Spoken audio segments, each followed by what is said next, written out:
Yeah, what's up, everybody? Hey, welcome to Friday night. Channel Rob Tui. Uh, the music you got playing, Digital Prophet. Yeah, that's a non copyright by Marbanya. He's a member of our community. Anyways, we are gonna play Keys from the Golden Vault, and our esteemed colleague and dungeon master is Mr. Joe Numbers. Take it away, sir.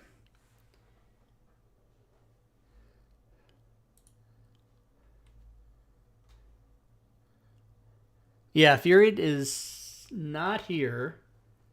I messaged her, but she is offline as far as I can tell. So, not sure why she's not here. That's a big glass of wine, Mark. That's what somebody called me to. So yeah, I mean, I guess we can proceed, Joe. But I mean, I don't know.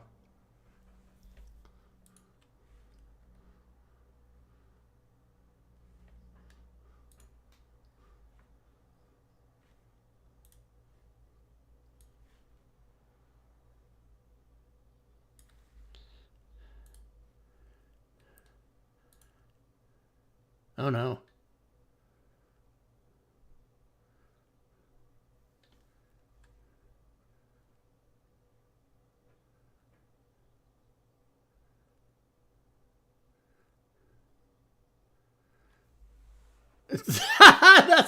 that's what you're calling it, D&D PC. One D&D. Oh, okay, hold on. My bad. Fuck. They can only hear me. This happens every goddamn fucking goddamn goddamn it with a goddamn. Okay, hold on, everybody. Um, I know, but what it does is it goes to the last Discord we used, and it doesn't automatically switch. Okay, now you guys should be able to be heard. All right, any luck now? Yeah. So Joe said hi. Mark introduced himself. Mark introduced himself, but nobody heard it. If you want to redo it, Mark, you can. You don't have to. Yeah, so this is Mark, otherwise known as McClancy 10,006, as Rob likes to say. That's my standard intro. Playing Verge, the half elk monk, second level. He's a half elk? That's what you said? He's half elk. Actually, no, he's an all-out elf. He's a Shardar Kai elf. I remember that now. So we were saying, but you guys couldn't hear us, but we were talking about one D&D, which Mark called D&D PC. There's not going to be races anymore. So Joe, what they're doing is they're making what are they calling it? Heritages or something. So there's not going to be races anymore because apparently the word race is racist. So they're going to get rid of it. Because So everyone's going to be the equal speeds and indifferential. there are going to be heritages, but they're fucking, I don't know. Maybe somebody in the chat. Am I saying it right? Is it heritage or something else? But yeah, they're kind of shaking that up. There are surveys where you can complain. Yeah, I don't think it'll matter in this culture. So that's true. Yeah, and I feel like still having a job. So right. I think I'm willing to say it. I think Hasbro is changing their name to Woke. I think they're just going to change the whole company name to Woke. I think that's what they're doing. I don't know. Ferris, you're next. Go ahead. Okay, so Rob Tui playing Ferris, the rogue. I'm a human. Is there? Well, I'm a human variant because we might find a problem with that. Playing Ferris for probably the last time. Canceled. All right, thank you.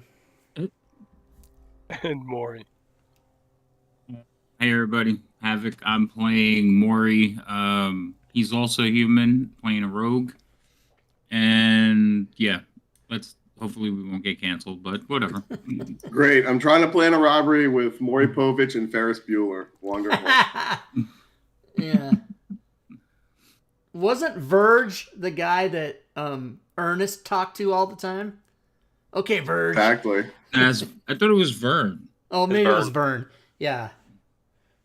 Let's just say it was Verge. You're I'm right. on the verge of freaking out over my co-conspirators in this heist. All right, so we'll start off without Fury. If she joins, great. If she doesn't, then she can try and get caught up at some point in time.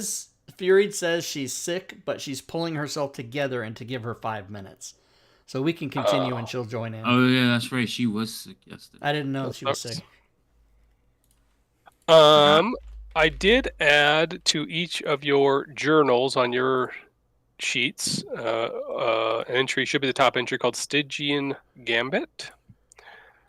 You'll have a key, you'll have Mira's intro, and the intel that I'll cover here shortly. All right.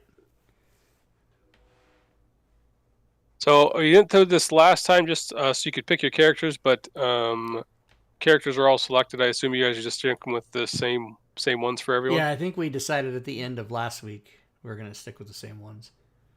All right. Okay, we have one small problem because I think Fate has our bag of holding. Yep, she does. Yeah, well, she'll be here. She's on her way. So greetings, operatives. Alley of the Golden Vault. Verity Kai had her life's savings stolen by a devious gambling partner. We found the opportunity to right this wrong. This quest requires you to infiltrate the Afterlife Casino, steal a statuette and a sum of money, meet with Verity at the Brine Widow Tavern to learn more details. Good luck. So you head over to the Brine Widow Tavern, and Verity is there. Verity says the Afterlife Casino gives you more intel. Afterlife Casino is a new Nine Hells themed attraction just outside town. The owner, Quentin Tigglepocket, a gnome, built it using prize money he stole from me, and I'd like for you to give him hell. He's hosting a tournament there. It is a card tournament. Three Dragons tournament. Want you to steal the Aeneas statuette he plans to award as a prize, embarrassing him in front of the biggest names at the tournament. I also want you to steal back the 5,000 gold pieces he stole from me, and once done, bring the statuette and the gold back here. I'll be waiting. Verity provides a map. Should have access to that. If you don't, let me know. Yep, we can see it. And then the following pieces of intel. So transport and pay. Verity can provide transport. It's 3 miles north of town. She offers a carriage and is willing to give you 50 gold each up front and another 50 upon delivery. You can also keep all the coins over 5,000 that you steal. Also, she understands you also need a bag of holding to get that amount of coins out, and she offers hers. Cool. Time frame is the Three Dragons tournament ends in 2 nights. So she wants the statuette stolen before the end of the tournament because it's given to the awardee at the tournament, and she wants to see this old gambling partner humiliated. Arrival is there's wooden boats that shuttle visitors back and forth from the casino. The carriage will take you to the to get on a boat. All of the employees are tieflings. The doors to employee-only areas have bright green trim and are magically locked. Getting into them will require a pass from an employee or an employee's pass. Next is security mirrors. Magical security mirrors throughout the casino project what they reflect into twin mirrors in the security office of the casino. The prize, the gold coins, and Aeneas statuette will be kept in the vault. Okay. So I'm assuming the vault is this, which is... She confirms, yes, that's the Okay. vault. I have this, by the way, ancient recollection that the the statuette is called an Iranese. Oh, go for it. Yep. But that's like from, AD&D days, so 7,000 years ago in my head. So we need to get past 3 doors, at least 3 doors to 3 blue lines to get to the vault. And then if the vault, I can't believe that the vault is just a pass card. It's probably some other combination or whatever the hell we have to do. So what are your ideas? We can attempt to bribe one of the employees, but I doubt that'll work. We can attempt to steal a card and go in through the back offices unnoticed, which there's a fucking huge amount of people in there probably. I see that there's a security office in cells. We could get, one of us could get caught if we thought we could and already have a pass card, and then if they thought they could break out of the cell, the others of us could create a distraction out in the main area that might require all the security to rush out there, and then whoever's in the cell can break out and go get the thing in the vault. I don't know. These are my ideas. Well, What else you got? let's say we have two categories of problem. We have the security mirrors and the carded door. The security mirror and the passcoded door, right, are both problems that we have to address in the security office, because that's where the mirrors go. We got to go through the security office to get to the vault, and we got to get by multiple security doors and mirrors, right? Right. Does anyone in our group, who do we have here? We have Artificer, Rogue, Monk. So nobody has an invisibility spell, I would guess. Because that would be amazing. We would use that. No, but Verge can teleport 30 feet as a bonus action to something that you can see. So you have to see where you're going. Okay. Yes. Now, we don't know if you see a mirror, can you teleport? You know, if we were looking at the security mirror, could we teleport to something, right? Like, I don't know that. Is it like your personal line of sight, or if you see something in a, reflection or a window, can you teleport there, right? Oh, I don't know. Yeah, like if you saw, well, I would imagine if you saw like a portal, I know there's no portals, but I'm just using an example. Like if you saw a portal into another dimension or another anything, but you can see it, could you teleport there? Like, I don't know that rule. I don't know. So here's my conceptual example. I get arrested. They take me to the cell. Right. They have to take me through the security office on the way to the cell. Bad design. And if I see the mirror, I could teleport to some other mirror if it was 30 feet away. Like the mirror on the other side of the security door in the security room, right? So I could basically escape the detention and get closer to the vault.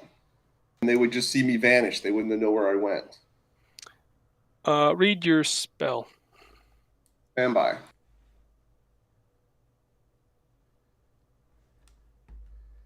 Stand by.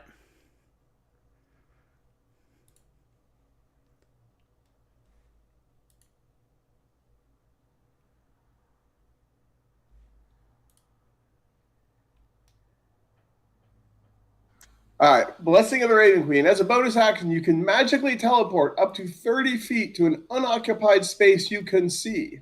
Once you use this trait, you can't do so again until you finish a long rest. Starting at 3rd level, you also gain resistance to all damage when you teleport using this trait. Resistance lasts until the start of the next turn. During that time, you appear ghostly and translucent. That's if you're taking damage. Right. So actually, if it was like a portal you could physically walk through, I could see that working. But a mirror might not be. But I don't think you need, I think if they take you to the cell and leave you in the cell, all you'd have to do is transport out of the cell here. If you cleaned out the security office, yes. And then, so it would be separate incidents. You being caught, you get caught cheating or whatever the hell we do to make you get caught. And then the rest of us, after we know you're taken back there, since we know we have a layout of the, she's given us a map, so we know they're going to put you in the cell.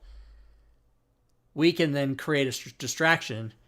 Yeah, you have to create a big enough distraction to clear out the pull security everybody office. out. Yeah, because they're going to think, okay, they're going to look and go, okay, he's in the cell. Let's all rush out there and help. Because we'll create a big enough distraction that they need like all code red, all hands on deck or whatever, that's something like that. We would probably do. So that's so then I have to get into the vault, pillage all the loot, defeat whatever problems are in the vault. And then we need to get out of the vault, security area, and casino with the loot. Right. But if we create a distraction and pull everybody out, let's say down to here. Let's say it's down here. And you can just walk out and go north out the front door. Now, the only part of this plan that's bad is by creating a distraction, we risk getting ourselves put in jail. So we have to be able to create the distraction enough to get everyone out there, but also get away. So... Right. So what is the entrance to and from the casino? Is it the docks on the water there? That's the Okay. entrance that they'll bring you in. Yep. Oh, and so this up here, this is not on the top. This is not a way out or anything. The waterfall. Oh, it's a waterfall. Jesus. And that's where the restaurant is. Oh, okay. Well, so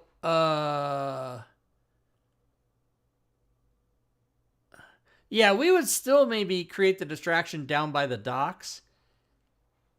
And during this distraction, you could just walk out. Or, you know, and I don't know, because then we have to get on a boat. Yeah, I don't know. This is I don't see this working too well. Well, That's like loud bang option. Then you have like what, stealth? Yeah. Or finding some way to sneak, or using this thing's stuff against it. Whatever you can think of, I guess. the other thought is if somebody had a potion of water breathing, which we don't, right? You could raid the vault, steal the statue, go into the river, be underwater. Yeah, and just walk out. Essentially, I mean, we don't know if they have any detections in the water or whatnot, right? And you go, you got to figure out how to go upstream. So there's some other ways potentially to play this where you essentially use the water as your escape route. We have a Golden Key submarine in the river.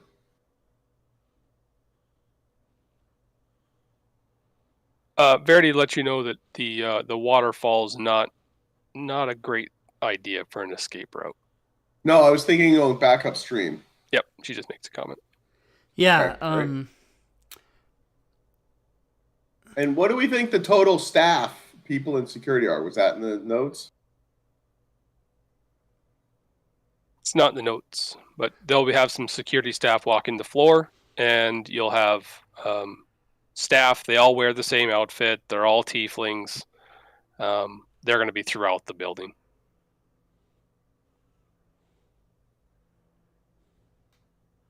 All right, and we have 2 nights of this tournament remaining. Yep.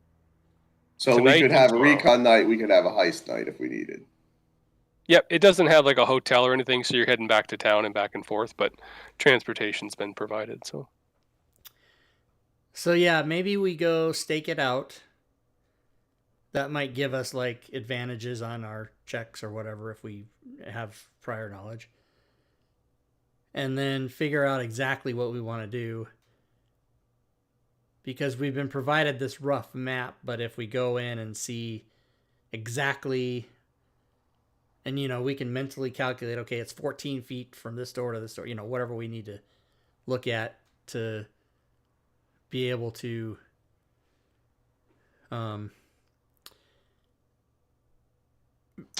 get a real versus a drawn map.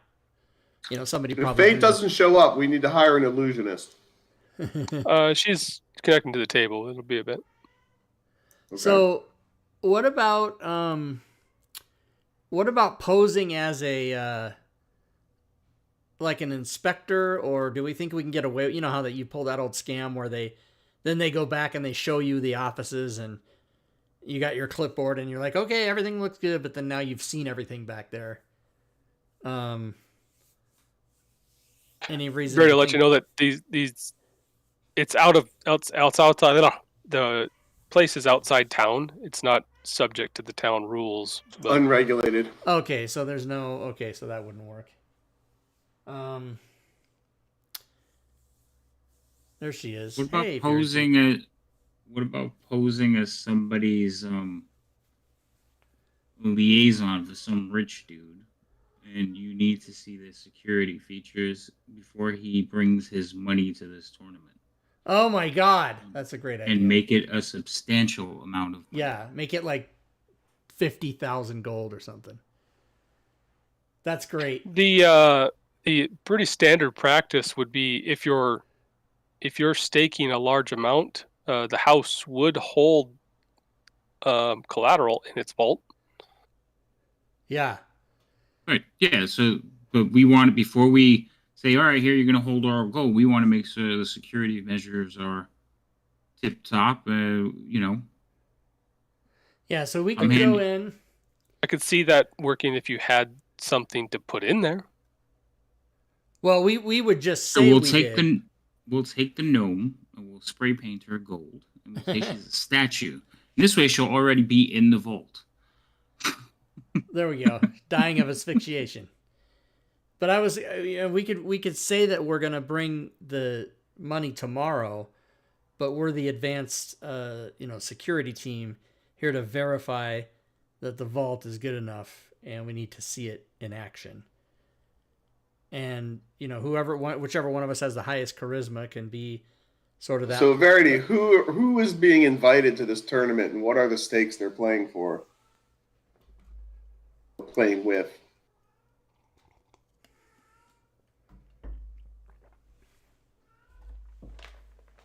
All right. I don't know the exact full list of the invites. There we go. But from my old gambling days, I know there's a number of people that are still top-ranked players, fairly active. There's Karn Iron Pebble, there's Whip Walsh, there's Ruthie Swifford, and Nightshade for sure. So And how much coinage would they bring to this tournament with them on a normal basis? Oh, anywhere from, say, buy-in maybe 250, 300. And if they're at the big table in the big game, they're playing for how much? Well, for the tournament? Yeah. Well, the tournament would be like a buy-in. So how much are they winning? Is that what you mean? Yeah. Like, I mean, does anybody show up with 10,000 gold? My guess is no if the buy-in's only 250, right? Yeah, probably not. No. But we could not say like that much. This is a casino, right? Like, so we're posing as a rich dude who's going to bring his money, and maybe he's not even going to enter the tournament. He's just going to play other games, high stakes. So he wants to put his money in the vault. Let's say it's 5,000, like something really big, as compared to what the tournament is going on. So sure.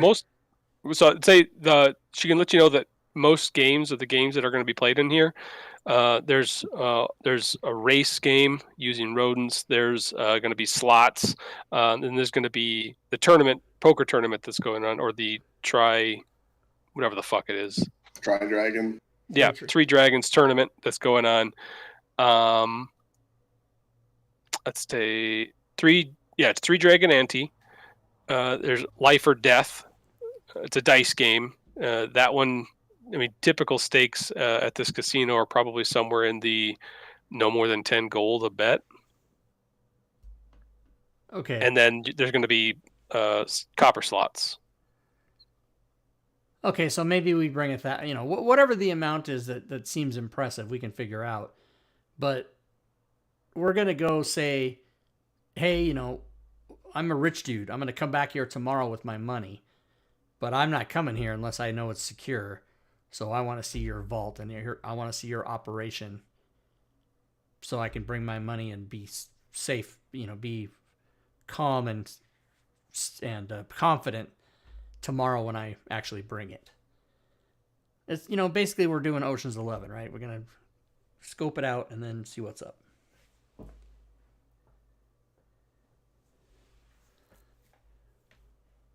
No? So yeah, so here's an alternate. Okay. Just we're spitballing here, right? Yeah, yeah, absolutely. No bad So ideas. what if we do the Ocean's 12? We drill a tunnel into the vault. Well, that's gonna take how long? I don't You know. got the right spell? Or the right creature. I'm sure there's ways. But I mean, But we only have 2 days. right. We dig a tunnel under the thing up to the under the vault and then realize we've got, you know, 2 feet of rock and it's not possible. I mean, So, I mean, 2 days, I don't think is enough time for us to manually dig a tunnel. I don't have a bullet in my back pocket, and she can't cast that kind of spell yet. right. So, Fury, just to catch you up, we have to get 5,000 gold and a statue from the vault that's in the map. If you see the map, it's on the message of the Journal page. journal your page character sheet. of your character. Stygian Gambit. But on that thing, is there a way we can pass through the wall between the circus prep and the vault? Oh, you mean go from here to here? Like that? No, the prep below that. Below Oh, that. the circus prep to the vault. Right. There's yeah. no security in that room. Yeah, all we have to do is get past one security door. Yeah, that's true. I don't have anything myself. Like I don't have any spells or anything like, and you know, teleport you have to be able to see. So I don't know what ideas would have to go from that room to that room. Well, just remember, like, seeing could be a pinhole, right? Like, you can see it. So Right. it doesn't have to be like a human-sized tunnel. Oh no. But you're saying dig a. So let's work that concept a minute. So let's say we Okay. can poke a hole in the wall, Right. Mm-hmm. right? Guessing how thick it is because we don't know, but it is a vault, so it's probably thick and sturdy. But let's say we could poke a hole from the circus prep into the vault. Then Verge could teleport into the vault. We have to deal with the security mirror. We have to deal with the keycard door, 2 of them, 2 security mirrors, and we have to clean out security itself. Yeah. How many times can you do that teleporting? Once per day. Once per day. Yeah, so you're in and not, you won't have a way out. We got 2 days. Yeah, but you're not getting in right now. Like we're doing. So wait, you're saying teleport into the vault, go to sleep in there, hope that they don't come in, and then in the morning teleport back. Is that what you're saying? Sounds like that's what he's saying. Yes. Well, we talked about a couple scenarios where I could be in the cell, I could long rest in the cell, I get my teleport back, right? I'm just trying to think through some of these possibilities with time. So I have to long rest to get it back, and it's only 30 feet. So if I'm in a cell, I can teleport out.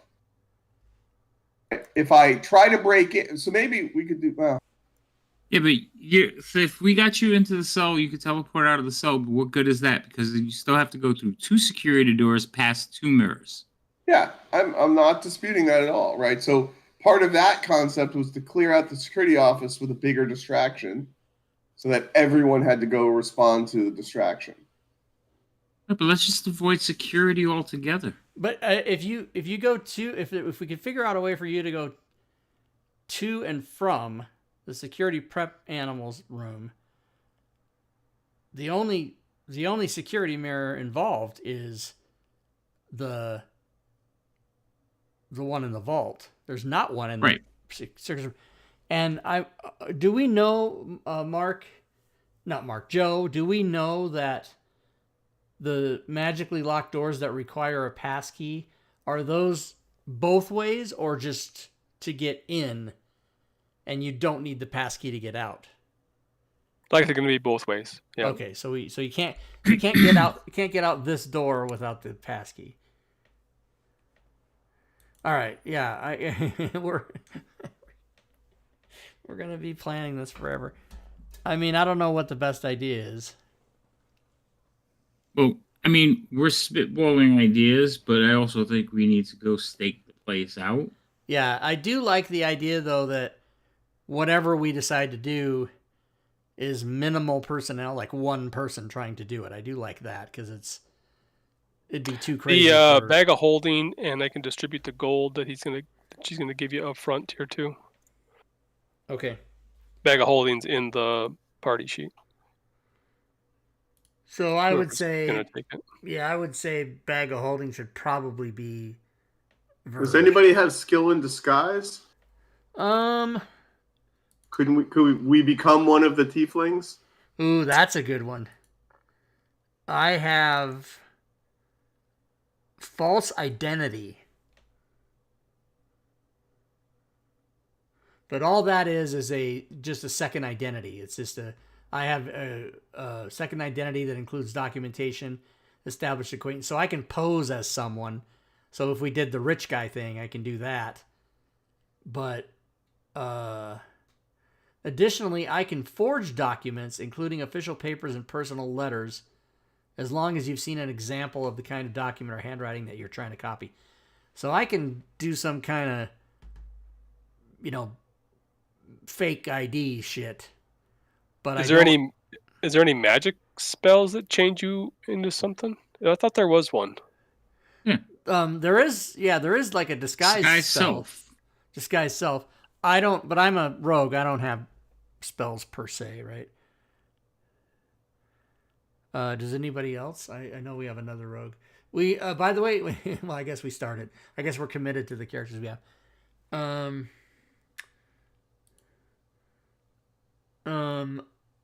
Artificer doesn't have any of that, do you? Looks like disguise self is bard, sorcerer, or wizard. Okay.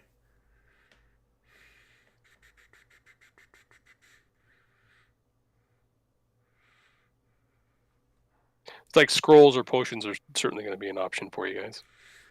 Yeah, but even so, like a scroll, you have to be the class to be able to use it, right? Right. That's what I was trying to look up. The I was trying to think that there was one, but I couldn't the only remember what spell was. scrolls anybody can use are protection scrolls, which doesn't really Protection from being discovered? We could just take this 50 gold and leave. Oh man, I don't know. I mean, which idea is safest and best? Any idea what kind of animals they have in the circus?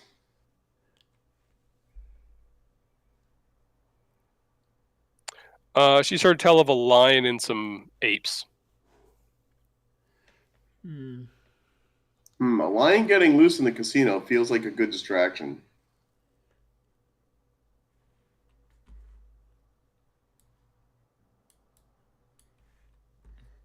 I feel like Verge is a hammer in search of a nail. Fozzie Bear gave me advantage, so that's because we're screwed. Going for me. It's the how do I blow this thing up? Yeah. Where's the button? Where's that big red We're button? blowing it up? No, there's no explosives involved. Why not? What's that? Now you're asking the right question. I'm out. I'm out of ideas.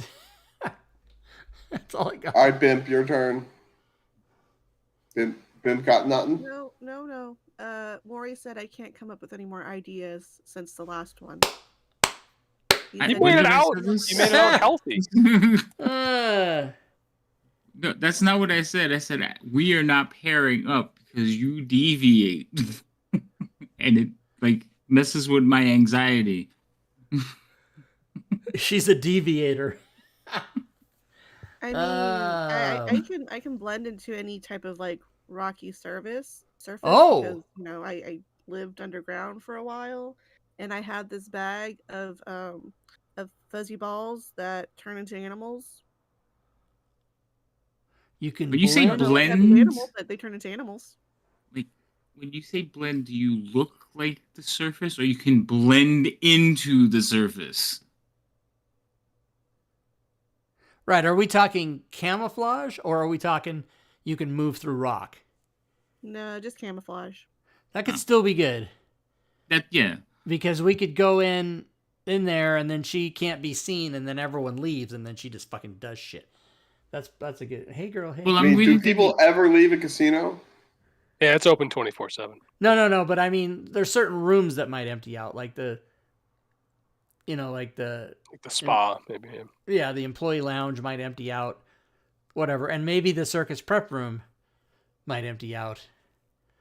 And the employees only, that's just a hallway that might not have anybody in it most of the time. I also think we could pose as the rich person, show up like a cart full of like gold, but it's really like not real gold. It's like a false gold cart, and we stick the gnome underneath the cart and just roll her right into the thing. Fucking Ocean's 11, baby. Yeah. They're gonna check it, I'm sure, but Well, that's where we come in and we distract them. Let them check it a little bit, but not that much.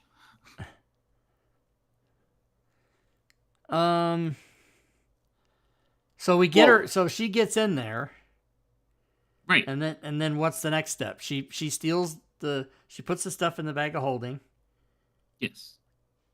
and then we go. And then we then break 10 her out minutes through later, the we go, animal we want our circus money wall. back. Get it back. No. We break her out through the circus wall, and then we just got to get past one door. But how are we? You going through like 5 feet of rock or whatever to the vault from the circus room? You think it's 5 feet? I don't know. But even if it's But 6 inches, how are we gonna do that? We're gonna chisel it with our little hammers, with our little teeny hammers like that. I'm gonna use a nail file. What am I gonna do? Can we get one of those scrolls where you can what is it? Shape rock, shape stone? Transmute rock, yeah. We'll You ask. can use that thing. Verity, do you have access to any type such magical things to do that? My voice gets higher when I don't know what the hell I'm talking about. Yeah, have any magic scroll? Yeah, okay, go ahead. I don't have anything to give you. I mean, we can figure out if it's available. Mm-hmm. Available in our price range. Let me know what it is that you're looking to try and find. So let's look at the spell list. What is that spell? Shape rock, or what are we talking about here? Stone. Is it transmute? I think it's shape stone.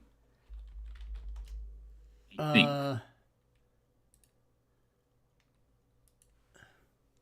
All right, so let's assume for a minute we can find such a thing and we can use such a thing. What's the play if we do?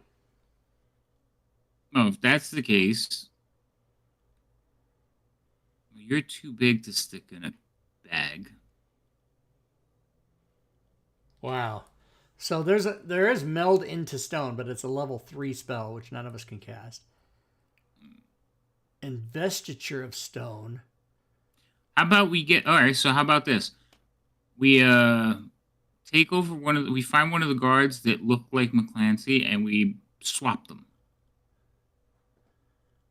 So the shape stone is if we wanted to put a hole in the wall, it has to be less than 5 feet thick. Right, but this is a level 4 spell, which we'd have to be like level 7 to cast it.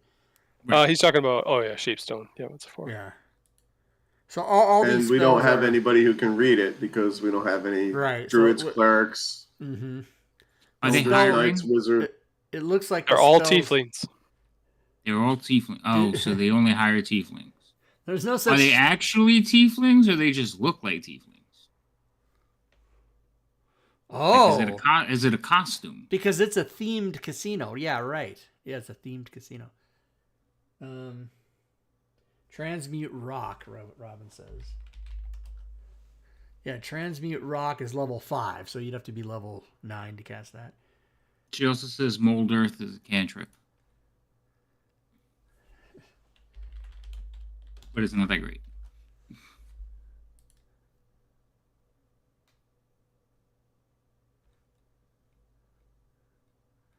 Yeah. Okay. I guess So we should go. And I don't think there's any such thing as a potion that lets you, move through rock or anything. I don't think there's such a thing.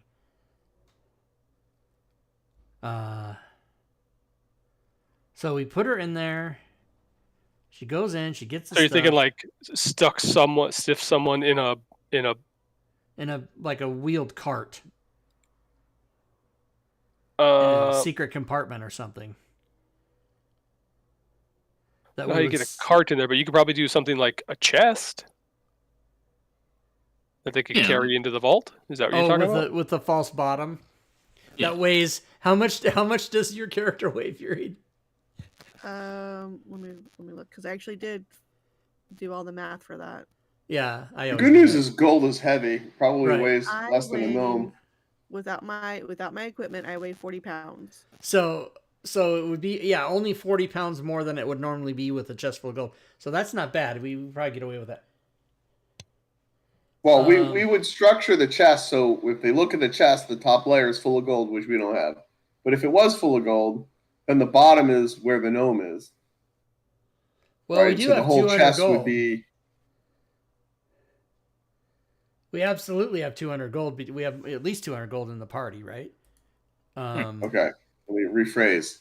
We have 200 gold to play with for show, right? Right. But we need a chest that we construct to have the false bottom, and on the surface would be 200 gold plus whatever filler we wanted to make it look like it had more, because we want to sell the impression the chest is filled with gold top to bottom, right? Right. Mm-hmm. So we would calculate. Because we have 2 days, so we can commission someone to build this for us. I'm sure. Yeah, I don't think that's going to be any sort of issue to find a large enough. It's going to be a bit of an oversized chest that you'd be able to like 2-man carry. Yeah. With a false bottom, and however much gold you can possibly pack onto the top to make it look like it's full, right? And not like if, one piece that's shows it's Right. hollow underneath, kind of thing. And then she, there's a compartment that she knocks out from the side, crawls out, does her thing, crawls back in, puts the board back. And then my thinking is, even if they go in the vault to retrieve our chest of gold and they notice, oh my God, the statue and the money is gone, the most they might do is look in the thing again, but they're not even going to think about this chest. They're going to be like, whatever. And then we'll, we can be like, oh, you got robbed. We want our chest back, and we'll get her out of there with the stuff. I think that's how available is gold leaf?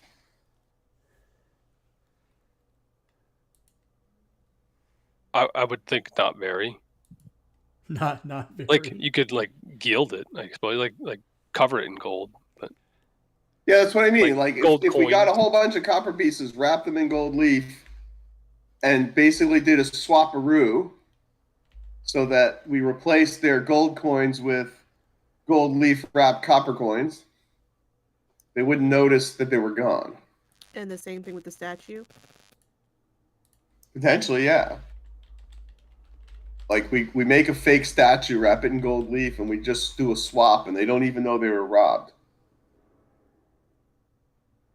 Yeah, but the only problem is that there's a mirror inside the vault. Yeah, we got to tackle that. It's a remainder problem, right? But if the security office gets emptied out because of a distraction, then they're not monitoring the mirror, was the other idea we were working, right? So in this play, it would be we put the gnome in the chest with the gold. right? Yep. The real gold on top, the fake gold with the gnome, whatever. I'm not working out the size yet. We'll figure that out in a second. The gnome would get out of the chest, would do the swaparoos, right? Would take the statue, take the 5,000 plus whatever gold we could haul away, would put it back in our own cart, right? The disturbance would end, right? And then we go ask for our chest back. We're done gambling. Let's get out of here. They go haul the chest out, and we can drop some money in the casino and spend some money or whatever. And then we've cleaned them out. We've swapped their treasure in their vault with stuff that's basically worthless.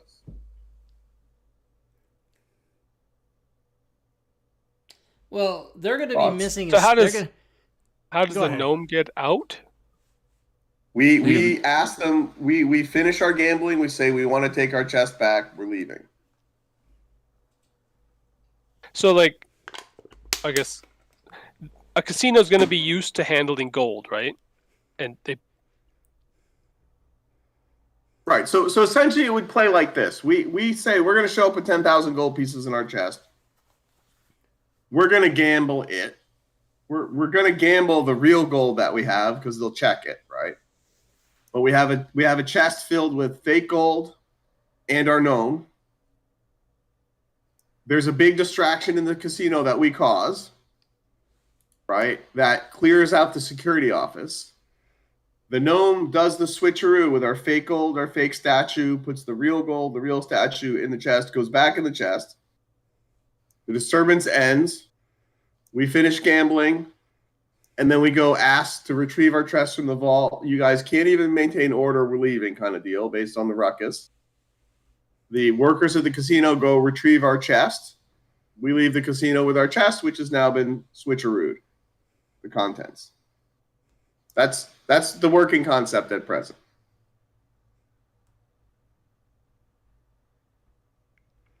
Yeah, so we need 5,000 fake gold. At least, because we get to keep whatever additional money we steal. So the more we steal, the better for us. But that's just one way of dealing with the mirrors watching. Basically robbing them so they don't even know they were robbed. Yeah, exactly. But it requires three things. It requires a chest of sufficient capacity and plausibility that they would believe it was real.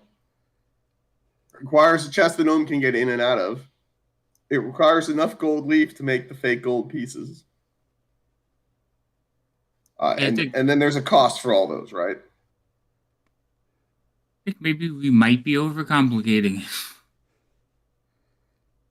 well, Oh, I mean, it deals We're with a lot of the talking through problems. options. Sounds like it's Yeah, it's a great plan. But where are we going to get 5,000 fake gold? Well, 5,000 copper pieces are how much gold? 50? Okay, and then how much? The real question is how much gold leaf we need to do to make 5,000 fake gold pieces. Right. Or something else like it, right? Well, no, it can't be. It can't be. It's got to look like gold because if we're going to switch it, what we leave there has to look like what, they'll discover it later, but for the moment, it has to look like what it's supposed to look. Right, and then we have to understand how long it takes to switch it also, because we have one gnome working on their own. so Well, Verity can Go ahead. Verity is able to introduce you to a fence who would be able to give you or sell you rather fake gold as long as you have real gold. To pay it for And it. what's the fake gold to real gold conversion ratio? How much are you looking for? Probably need 2 to 1. 5,000? Oh. So Yeah, it not would cost enough. us 2,500 gold to get 5,000 fake gold.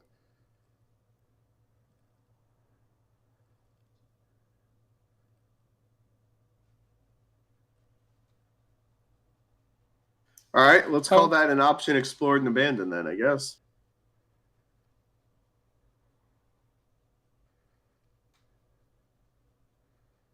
Um,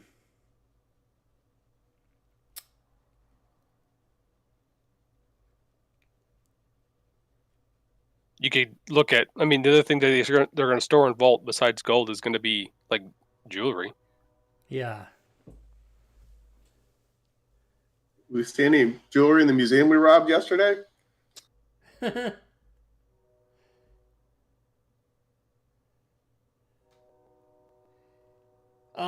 You could lower your standard of your prices and look at something like a $250, $300 or 300 gold piece of jewelry. You mean to just Right, but we don't need a huge chest to store a piece of jewelry, right? You don't, no. Yeah.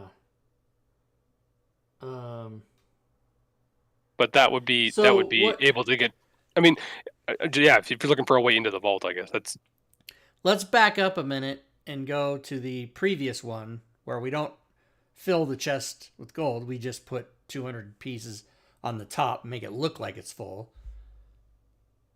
And the weight's going to be, there's going to be, we can calculate what weight it should be and, put like lead balls in there with the gnome or whatever to make it so that it's the proper weight. And then rather than the switcheroo, she just grabs the stuff, puts it in the bag of holding, gets back in the thing. And, Then how do we get her out? The chest is, the statue and the money, assumedly, are not the only things in the vault. There's going to be other things in the vault, right? Like a lot of stuff. And our chest is just going to be one other thing sitting in the vault. And they're going to be like, who cares? And sound the alarm and the shit's missing. So then while they're scrambling, we're going to go to the manager. We're going to Karen it and be like, this is fucking a bad place. We go get our chest. We're leaving. And they come and they bring her out and we leave. And that's it. Game over. I think it'll work. That it doesn't involve getting extra money or having to swap fake gold. Right. We wouldn't get any extra money. And there is the matter we of... would only get whatever we could fit in the chest with the gnome. And now the chest is going to be even more heavy than it will, because it'll be in the bag of holding. It won't be, I guess. Right. Yeah. So how much gold can you put in 2 bags of holding? A lot. Oh, a lot. Yeah. Yeah. So much. So we clean out the entire vault except for our own chest, and they say, oh, yeah, you can have your chest. No. Fury, whatever the hell it is you're eating, I am fucking extremely jealous. Oh my god, it looks so good. I don't know what it is. Can you internet me some of that? I don't know how it works. I need a bite. Tell me what it is. I think it's a good plan. And, because the other thing we're forgetting is, she'll be in that vault and there'll be like a fucking 1,000 things in there she can grab. So we can, but she's got to do it.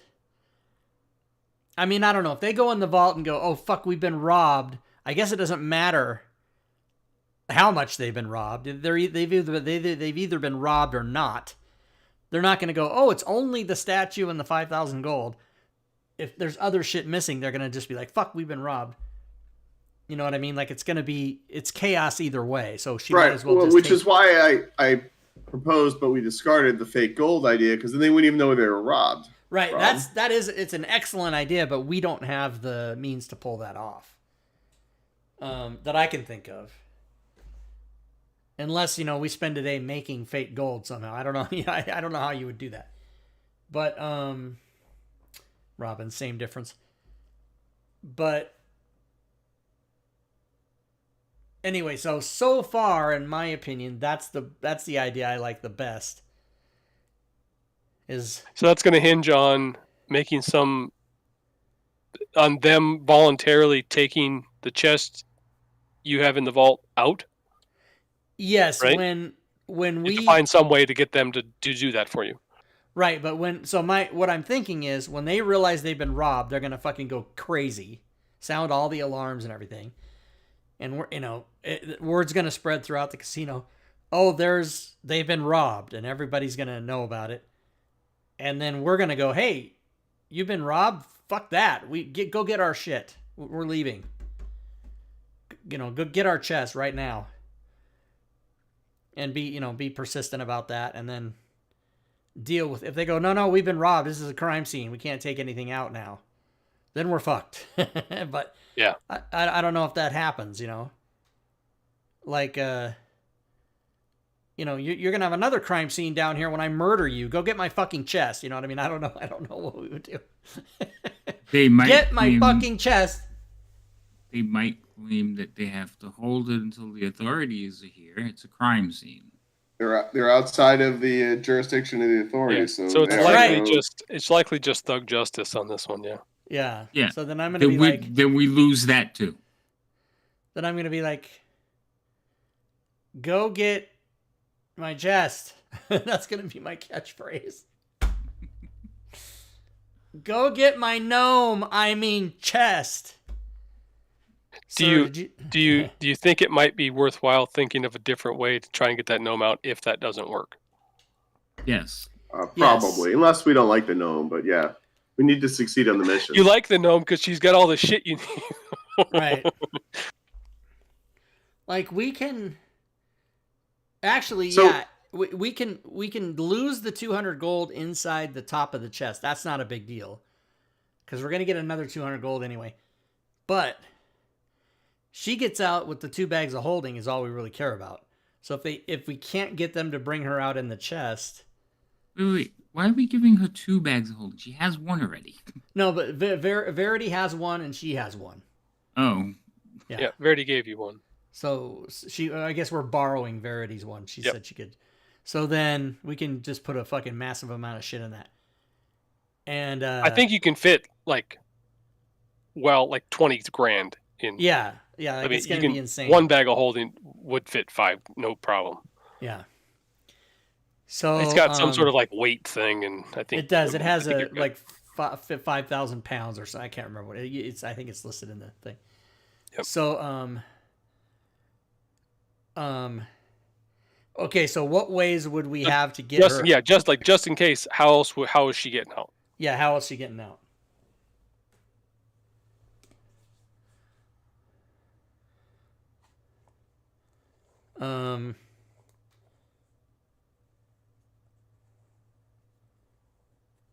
She doesn't have any teleport stuff.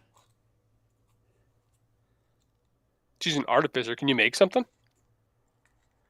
Not for teleporting. I'm looking at everything I can make. I can make a homunculus. I can make stones of sending. I can make a bag of holding, night vision goggles, alchemy jug. Anything to deal with stones? Or anything like you can? Either that or like a. No, that's still it'd be like a magic item, I suppose it would have to be, because you guys can't do scrolls. Yeah. Mm-hmm. What about God, I don't even know how expensive it would be. But like a ring of spell storing. It's usually pretty expensive. Yeah. There's no chance that if there were a secret, I don't know that vaults have a secret door. That's usually not a thing. But if it did have a secret door, I have the wand of detection or whatever that would show you if there was another way out. But that's just a maybe, right? That's not a for sure thing. So that ring of spell storing is anywhere from 500 to 5,000. Yeah. Okay. So probably like 2,500, $3,000 upwards. So,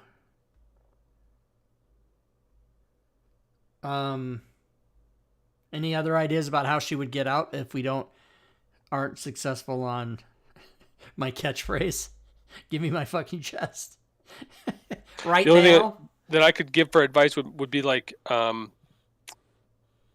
get someone else, like someone said before, can anyone transform or become a tiefling or look like a tiefling?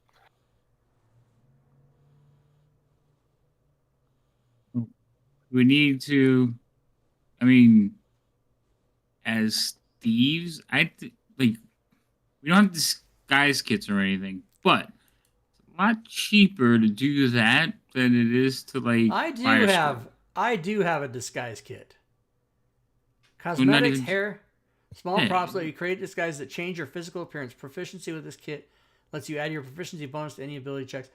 So, I mean, me turning into a tiefling, I don't know what kind of DC that's going to be, but I have inspiration, and I've been given advantage in the chat. So What if we make a friend, like a tiefling friend? before you showed up, I thought about like bribery or something. I said that, and I said it, and then I dismissed it right away. So we did talk about that. Because if I could successfully disguise myself as a tiefling or as one of the guards, I could just say to another guard, "Come with me." You guys could come up and ask for the chest, and I could be the guy you ask. And then I go, okay, fine. And I grab another guy and I go, let's get their chest. And we just go get it and bring it out. Because the causing I mean, if that's the plan you're going to go, causing a distraction. I mean, it's a matter of bag of worms, right? Do you blow something up, or do you just like cordially leave without like causing a huge distraction? Like if you're gonna put on this big act of I'm a bigwig, I got a bunch of money, just in case I lose, here's a bunch, but I plan to walk out of here with a fuck ton of money. Or it's not really a bunch, I guess, but yeah. unless you participate in a tournament, I guess, but that's invitation. So if we have Verge in a cell with a key card, why are you in a cell? Because I'm on the other side of security. Oh. They won't worry about me if I'm locked in a cell and I can teleport out of it, and they don't know that, right? I guess it presumes that you go into a cell. Yeah. Yeah. So I mean, I think I'm gonna guess it's probably easy to get locked up, right? You're like a drunken fight or something. Yeah, I mean, there's like a million reasons. So wait, okay, that's why they have cells there, right? This is a good idea of a combination of two of our ideas, which is you get locked up, she's in the vault, there's a distraction, and whether So basically the play is this. Like you guys, you ask for your chest back.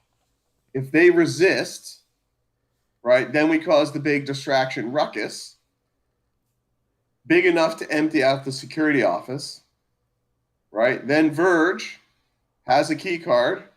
Nobody's looking at the mirrors because they cleaned out the security office, goes in the vault, and frees the gnome from the chest, and you guys just bolt out with the 2 bags of holding. Yeah. Okay. That should work because because we have 2 ways of doing it. I can ask for my chest back. If they say no, I start fucking freaking out and start like turning over tables and do whatever I have to do. Now the bad part is you guys get away, and then now I'm going to go to jail, but unless I can fight my way out or something. So maybe I don't do anything illegal. I just yell and scream and stomp and demand and make it, sir, calm down, and hopefully because you're playing the bigwig, right? Yeah, so hopefully that'll draw people out. Right, but the bigwig could cave if it doesn't work. The bigwig could cave, and have another drink. I'll go to the spa, whatever kind of thing, and then we go to Plan B, which is Verge. But you've got to create enough of a distraction the security office empties out. Right.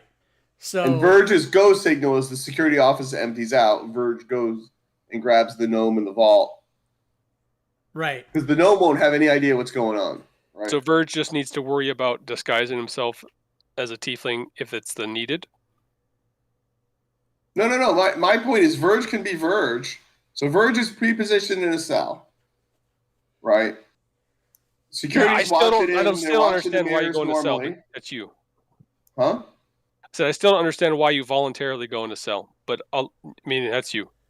Because if the security office is cleaned out, nobody will be looking at the mirrors, and nobody will be on that side of the problem, because the problem will be in the tournament, the bar, the games area, wherever it is, right? Okay. So with the big distraction, clean out the security office level distraction, or mostly clean out the security office, and then Verge can go pummel the one guard who's left with all the monk shit that Verge can do. So bonus action teleport, beat the shit out of the guard, that kind of thing, right? So if one's left, it's doable. And then, the security and all the employees are dealing with the ruckus in the casino itself. So then Verge can go to the vault because, through the 2 doors with the pass key, right? No, we don't care about being seen on the mirror because nobody's watching the mirror because we handled that. Rescue the gnome if we would. And then the gnome and Verge exit out through the southern employees only exit and hightail it to the river to get the fuck out of the casino.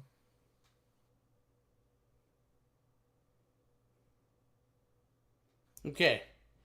If we can't get now, so there's a different problem. So let's say they capitulate, they give you the chest, the gnome is out with the loot, and Verge is still in the damn cell. So Verge just waits it out to sleep off the drunk tank or whatever. Right. And if the security guards, keep him there too long, whatever, then he teleports out and makes a break for it, Right. But the key is Verge has to be in the cell with a key card. Right. So that's easy enough. Getting a key card's not going to be a problem, I would assume.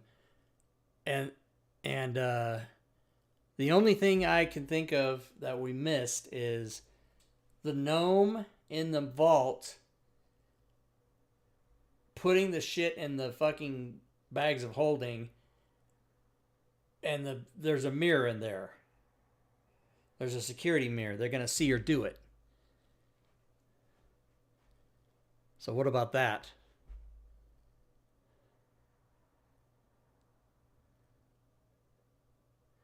She can hide under a garbage can and just move it 6 inches every 2 minutes. We need the Golden Key. The hell's the series called? Golden Vault version of the video loop. Right. Yes. Which I don't know how that happens. We'll get our crack team of wizards right on that. Oh, we don't have any. There's no wizard. So there's a couple of things I've been thinking about. One, we're making a deposit of a certain amount of money. They're going to count it. They're going to want to know how much we're putting in. So that's a concern. Two, I don't think anything works unless we find a way to either take over the security office or make sure it's clear. And when we do that, how is the gnome going to know when she's inside unless she makes some of those like sending stones? So we can say, hey, now's the time. Well, I mean, after the So you think like what? Like mass, like rush the security zone? No. I still think you dressing up or becoming a tiefling would get you into the security office undetected, and you could just be like, hey, I'm here to relieve you, or they need you out on the floor, and that's our go time, because nobody will be watching the cameras. And I said cameras, but I meant mirrors. Yeah, they're magical security mirrors. So I'm more into subtle than brute strength. That is well, I'm thinking the same thing. I'm thinking quiet's better than loud, but that seems so easy. Like I go in there as one of these tieflings, I just walk right in. You know, I've already pickpocketed a card or something. I walk right in. You can probably swipe one out of the break room at this point. I mean, I don't like. Well, the break room's through. You have to get in there with a card anyway. I was just saying, you know how people are always leaving stuff behind. Yeah, I could always do the thing where someone's coming out of the door, and I go, "Hey, what's up?" And I just go in the open door without, it's already open. They're standing. We cross paths. Right, you could do something like that, yeah. And then I get in there. I go in the security office and I say, "Hey, I'm here. Okay, you guys can take off. We would have scouted. Tonight we'll scout the shifts." We'll watch for when they change. And to see how people are dressed, right? Are the right. And security team different than the other folks? Whatever that time is, I can go in there and then I'll be in the security. And if there's another guy, I can subdue him or whatever. So there'd be two plays. One would be we go in to get a so we go back to say, listen, we're here as an advanced team. We want to make sure that the security is going to be good because our Lord is coming with a huge amount of money, and he's not coming in without our okay. And if they give us a hard time, we just say, all right, no, we're not coming. I'm pretty sure if this the owner of the place is that greedy, he's going to want to show off his place and get as much money in there as possible. So we could try that and just say, hey, we need to see the security measures. You take one of us, give us the tour. That gives us a chance to go in and see what the people behind the door are dressed as, because from out here, we're not going to see what the security guys are sitting at the desk are wearing. Mm-hmm. We can get an idea of how many people are walking around back there. We can figure out if we can get the gnome in the cell with the money, and we see all the information. Then we come back with somebody posing as Lord, be like, here's the deposit. We see what they're going to require. Are they going to count it? We get those answers figured out. We get the gnome inside. Then Rob comes back dressed. Now, me and the monk need to figure out how we're going to help.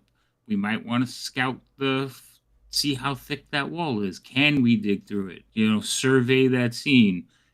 A secondary way out. So, a lot of it hinges on us going there and learning as much as we can. Mm-hmm. But I think we should have alternate ways that don't involve explosions yet. No, Last-ditch hitter, I'm you get down. to hit me when you want. I'm down for quiet versus blow up.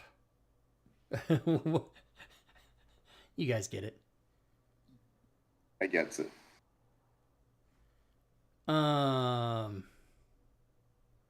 So, I would also point out there are no cameras in the circus prep area.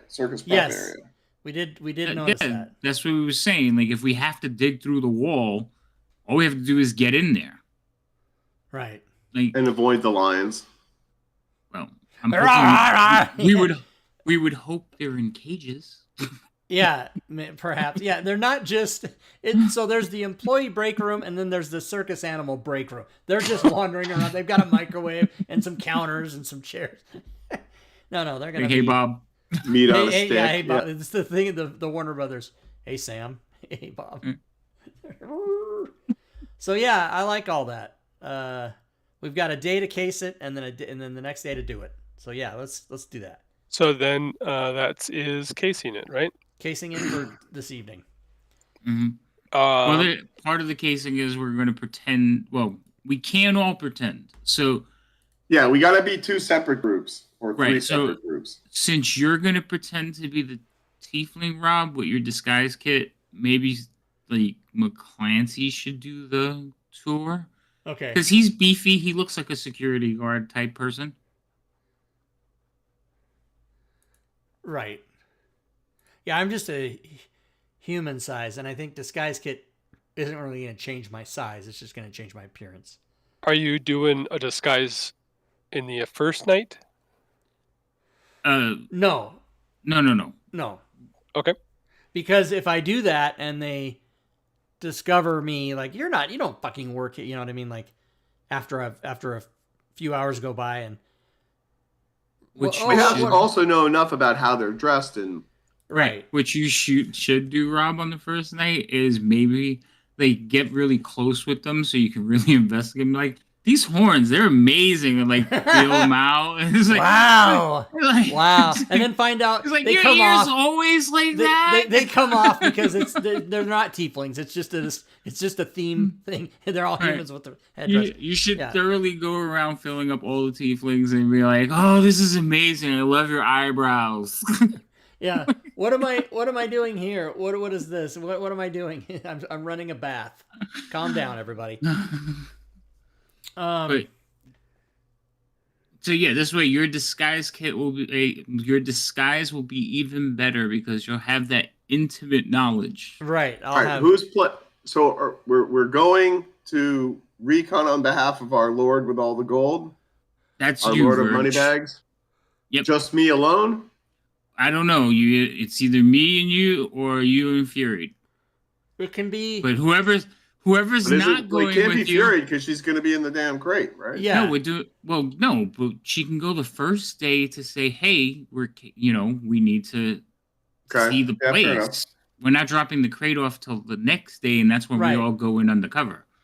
But the bigwig and then his associate can be toured around and see the vault or whatever if they're going to show it to us. So on day 2, who's the big wig? Day 2. Well, we don't even need the big wig. We could just show up with the crate and says he'll be here this evening and drop it off. Right. He doesn't even have to be there right away. Correct.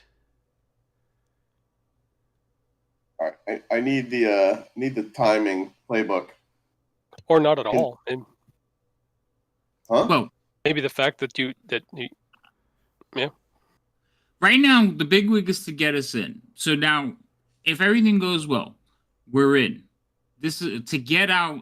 This is where we have a tiefling on the inside who's going to basically disable security. Fury, not Bimp. Bimp will be able to get out of the chest, grab everything she can. Now we have to get her out of the room, right? Yes.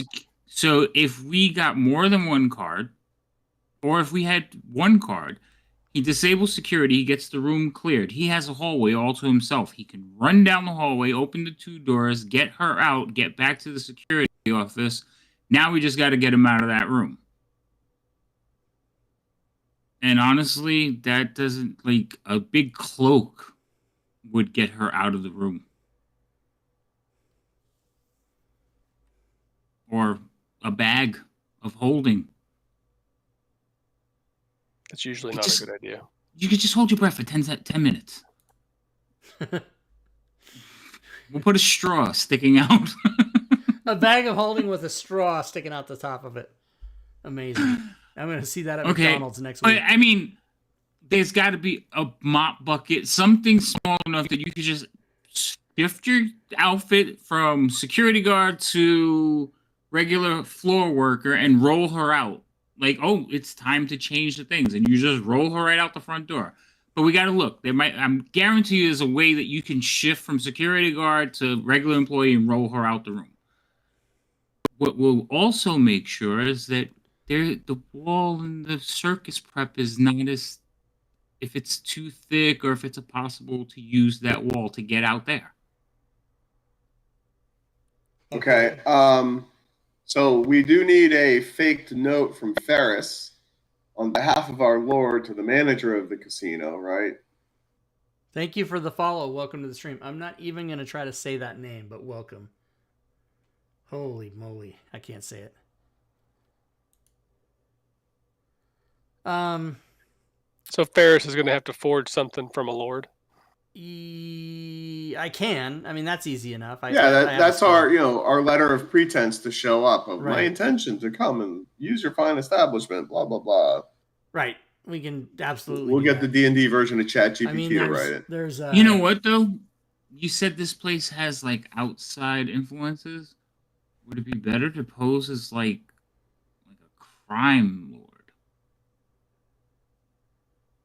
You don't Somebody want them, you don't want them to get on the defensive immediately, right? You want them to think they have a sucker they can fleece. Well, a sucker they can fleece, or somebody they don't want to mess and piss off. By the way, Maury has. Maury Joe, has. Do we know any? I'm sorry. Maury has the same thing I do with the forge crap. It's a rogue thing. Yeah.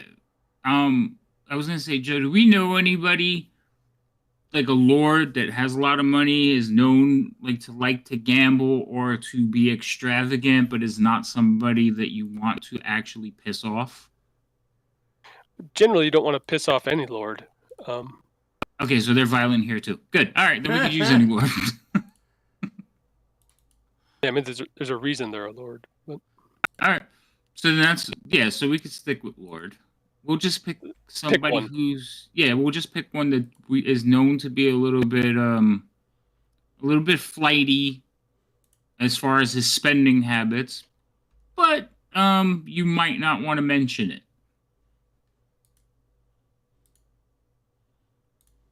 And we'll work up some kind Lord of letter Broken of Pocket introduction. is who it is. Pocket. Broken Pocket. Broken pocket. Okay.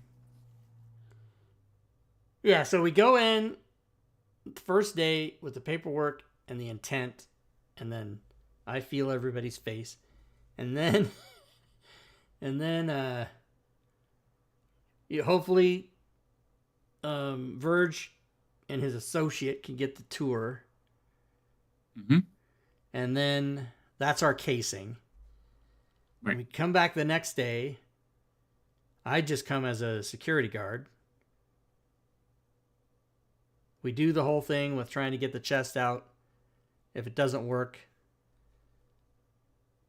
we're fucked. Is that the plan? Yes. Plan is randomly don't roll a d8. Okay. Let's set out on our first night and do the Do the recon? Do the recon and talk to So the people. Right, before we go, do you want to go with him, Verge Bimp, or do you want me to go with him? Well, let's see if we need any equipment before we go. Well, I guess we can get the word equipment she before the... said. Try again. Would you say Bimp? You should go, Maury. You should go since you need to look at everything and figure stuff out. Well, if I'm going, then you have to go to the circus. Why? Why? Because we need to see if we can find out how thick that wall is. Do you? Oh wait, do you have the map? Yeah, You may I have did missed that. one. Oh, okay, yeah. So there's a wall between the vault where it says circus. We want to see if Yeah, we I can see scout that. that out. Okay, yeah. But you would I be just able to was- tell how thick the wall is just by walking around. Can you? Yeah, when you go in the vault, can you just look at the wall and tell me how thick it is? I don't. Well, no. Like, can we spend time in there? Like, is it gonna be? You gotta judge. And I don't think the tour is gonna involve the animal prep section.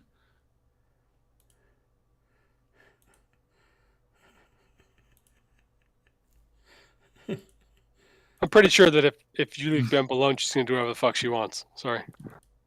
I know, but at least she's if she agrees to it, I'd be like, but you said you were going to check. I agree to nothing. So Difficult. I'm Oh, fine either man. way. I'll pretend you could be the muscle and I'll be the accountant. I'll even go in with like a briefcase and some spectacles. Ooh, I get to wear spectacles. That's my disguise. That's your thing.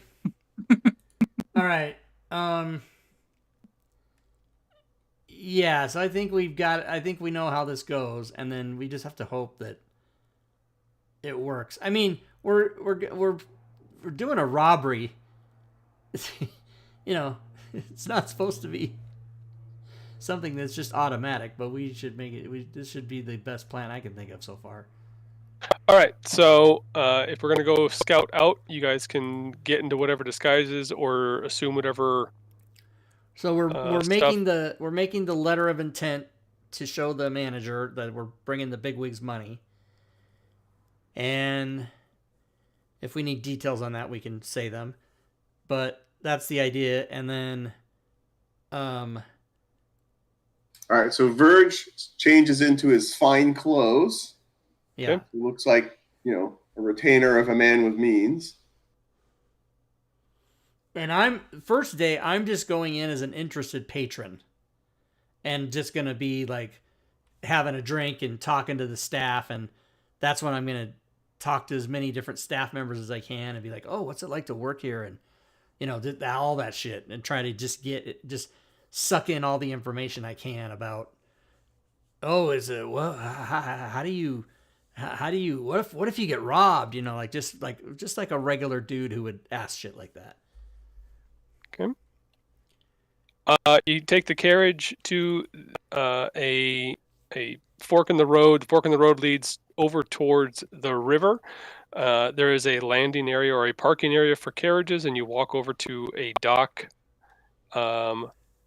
Maury and Verge get on a boat and Bim and Ferris get on a boat, and you should be inside the casino, just getting off your boats. Sweet. First thing you see as you get off the boat are the rules in the afterlife. Number 1 is stay out of the river Styx. 2, don't cheat.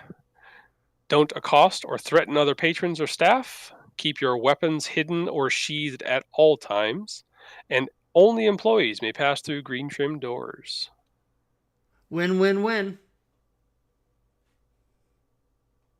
All right. Sounds good. We should take a break early tonight. I think that's a good spot for one. Take a break right now. Okay, sounds good. Do 10. All right, so we'll do 10 right now, everybody. 10. Sounds good. Then we'll get into it. And we'll get into it. Okay. All right, so if you're watching the stream, we are going to take a 10-minute break. Here are the slides. You should see the countdown. Ooh, I made it giant and blue. I forgot I did that. Holy shit. So we're going to break for 10 minutes. Do join us on Saturdays. We play Dragonlance on one Saturday, and then the other Saturday is Divine Contention. We switch back and forth. And then on Sunday, we have our big Fantasy Grounds talk show where we answer your questions about Fantasy Grounds or show you products or whatever, and then we give away prizes on that show. That's Sunday. And then Wednesdays, alternate Wednesdays, is Gloomhaven on Steam, and starting May 10th, I don't have a slide for it yet, but starting May 10th, the other Wednesdays will be, we are going to play Solasta on Steam, which is super awesome. It's a 5e top-down 4-member party game, adventure story game. Solasta, look it up. So starting May 10th, this channel will have full shows 4 days a week: Wednesday, Friday, Saturday, Sunday. I promised myself I wouldn't go past 3 days, and then it was 3.5 because I was doing Gloomhaven every other week. Now it's going to be 4 because on Wednesdays I'll be doing back and forth Gloomhaven and Solasta. But it's super fun, so how can you say no to that? So that's what's happening, everybody. Let's see. I've got a sip of Gatorade Zero Blue left. I've got half a glass of water. I have about 4 sips left of a Gator Light. So I do have liquid and a dry throat besides all that. So I have a problem here. I hope I'm not getting sick. The window's open. I'm going to close the window. Because it was 71 in here. Now it's 64. I'm going to close the window. I talked to you during break. I don't think I'm going to go get a snack. I think I'm just going to hang tight. What I'll do is I'll dream about what I'm going to eat at 9 o'clock when the game's over. I haven't ordered a pizza in a long time, but I'm mad at Domino's because they raised their prices and they raised their delivery fee to $4. I resent it. So I could go. Let's see what here I have, like soup. I have microwave spaghetti. I have top ramen. I have other boring things. I have a salad that I just bought yesterday that I should eat either today or tomorrow because they don't last long. Just like one of those tins of greens that's huge. I just pour salad dressing on it and eat it. Let's see, what else do I have? French fries. But I might, if I want a hot meal, I'll have to go to like fast food or something. I don't know. Maybe you guys can suggest stuff in the chat. What should I eat? Oh, what I should be doing is charging my earbuds. I don't need to charge them because they're supposed to last 4 hours, but nevertheless, during break, I don't need them, so I charge them.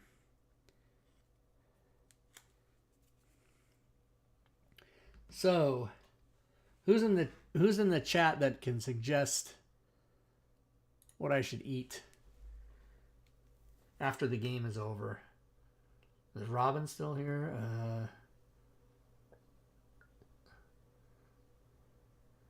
Let me try and say that new person who just follows the name. I'm going to try and say it.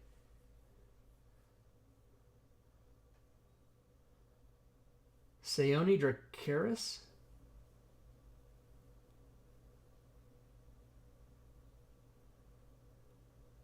Oh, when I charge my...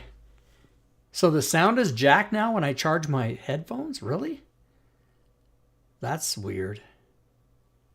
Well, I'll uncharge them then. Why would that have any effect? I don't know. I don't understand. I'll take them out. Now is the sound jacked still, or is it back to normal?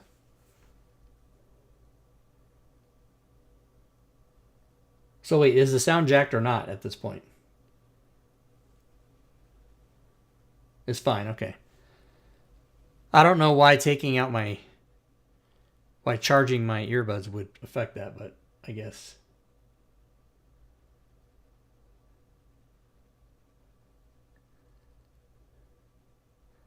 Wait, so I'm gonna put them back now. Okay, now they're in the charger. The earbuds are in the charger now. My voice should still be the same. I don't know why that would change anything. Oh, yeah. I mean, yeah, what would happen is I would take my earbuds back and then the sound for Discord wouldn't work or something. But yeah, it's because I think when you activate and deactivate your earbuds, the Discord goes, hey, what are you using? Do you want to switch to this? Should I still use that? And it maybe monkeys with it a little bit. But yeah, I got to remember when I start the stream, now I have to remember to A, turn my mic off before we start, and B, transfer the Discord to the sound of whichever. Because there's Friday night, Saturday night, Sunday night, Wednesday night. Who the fuck knows what day it is? Oh, you are getting reverb, you're saying. God damn it. Why would you? Okay, let me put them back now. So now I put my earbuds back in, out of the charger, back in my ears. So we'll see if the reverb goes away. We don't know. We don't know what's going on with streaming.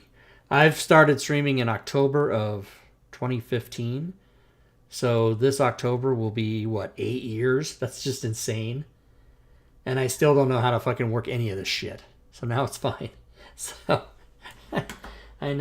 but I did decide about whenever it was a couple years ago, headphones was over. Headphones were too, after about an hour and a half, you'd be like, fuck, these things, they get hot and they start hurting. And so I had to just do earbuds. I had to figure it out. And I told myself, like, whatever I have to do, I'm going to fix it, All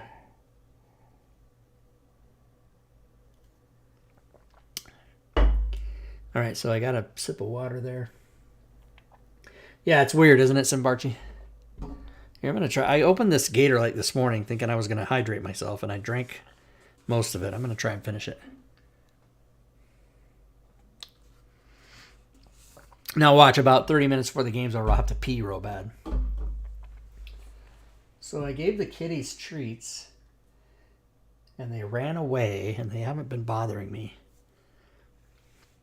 Spock likes to come and sit in the doorway of the office and just meow at me like, hey, fucker, pay attention to me. And I'm like, I'm streaming. Don't you see I'm streaming?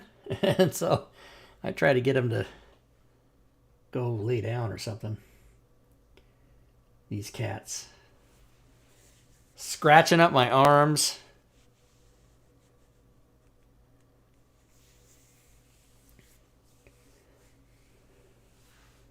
Cuddling me at night. How dare they? Purring all in my face. Trying to sleep. Anyway. Yeah, okay. I love you too. Fuck. Just walking on me, walking across my chest. They don't care. They're cats. Oh no, Rob, you have to get two. You can't just get one. You have to get two cats. Okay. They're brother and sister. Ooh, Havoc. Havoc has advantage as well. You guys should try to use character names rather than player names, but it's okay. I know what you mean. What are we looking at? A minute? Okay. Yes! Havoc, yes. So Fozzie Bear. Ooh, Fozzie Bear twice. Fozzie Bear gave both myself and Havoc advantage. You must have had to wait. Is there a time on those? Yeah, 1 hour ago. So because I know there's a timeout. What do you call it? A cooldown for that stuff. There should be. But yeah, you waited. You waited. Uh-oh, maybe I'm getting a whisper from the DM. Oh no, I'm getting a I am ready thing. All right, let's look at the countdown. Yeah, 20 seconds, close enough. Let's go back to, let's go here. And I'll open up my sound. And I'll say, I'm ready. I am ready. So we should be back. Everybody should be back. Mm-hmm. Wait on Fury.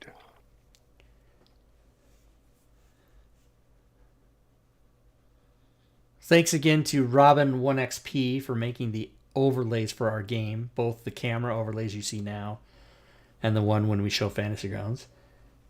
She's awesome. Oh, Fozzie Bear, the timeout's 30 minutes. Yeah, that seems right.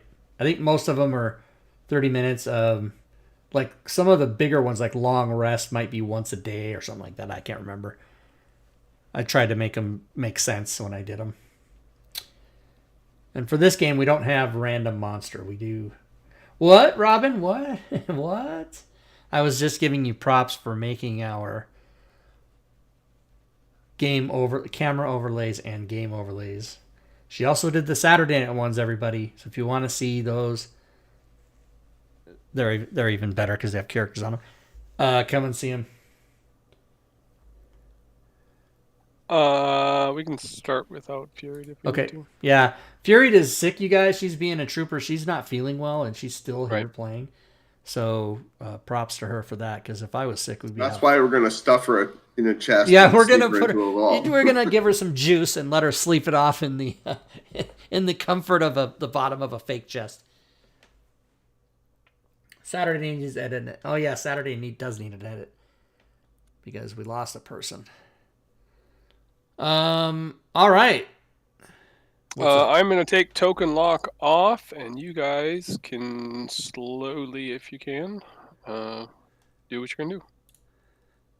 I can't seem to. You can't see what? I don't Not know on the if map. did you push a map, Joe, for us Put your tokens on a map.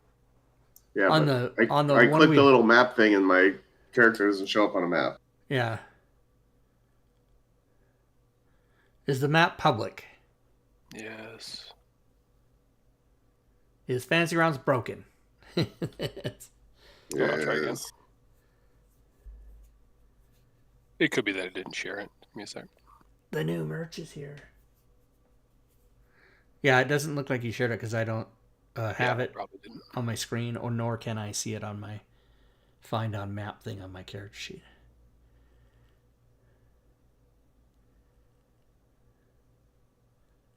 Ooh, that's a big map. Oh, here we go. Holy Jesus. Oh my God. Okay, let me size this down. It took up my entire monitor. What in the nine hells is this? So I did place on like employees. I didn't place on like all the patrons and commoners and noble. Like this place is, say, Big. half full kind of thing. It's large. There are people playing on all the stations, all the games. There's nothing empty. There's stuff going on everywhere. Okay. But it's not going to preclude you from like joining a game or doing something if you wanted to. Okay. And who's this? Who's this? Oh, security guard. Okay. So you get off the dock, and that's what you see. The stay out of the river. The rules of the afterlife is what it's called. And as a monk with a quarterstaff, you can't sheath it. What would they like me to do with my quarterstaff? Well, you could shove it up your ass. Shove it up your ass. Shove it up your ass. How about? With asking gently.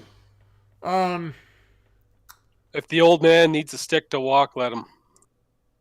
All right, I'll use it as a walking I'm gonna- stick then. Approach the security guard and say, "Hello, my fine man, this evening. What games do you recommend?" You got your choice, man. They're all available. Thanks so much for your help. I'm gonna blow past him like, yeah, he's no help. I did. He's just pacing back and forth at the docks, looking at new patrons, welcoming people in. I did pay special attention to how he was dressed and everything, trying to log that in. Yeah, sure. And then I'm just gonna go to a table. I'll go with Verge to his table. We're not together, dude. Okay, yeah. I'm gonna not go with Verge. I don't know that guy. I forgot. I'm going. So there's 3 major games that you can play here. The Half Moon tables are going to be 3 Dragon Ante. It's a game you play against the dealer. You have Life and Death. It's a dice game, and you have the Copper Slots, which are you'll see what the slots are, and I have them available. I will share the rules of the game just in case you care or want to look at them. Yes.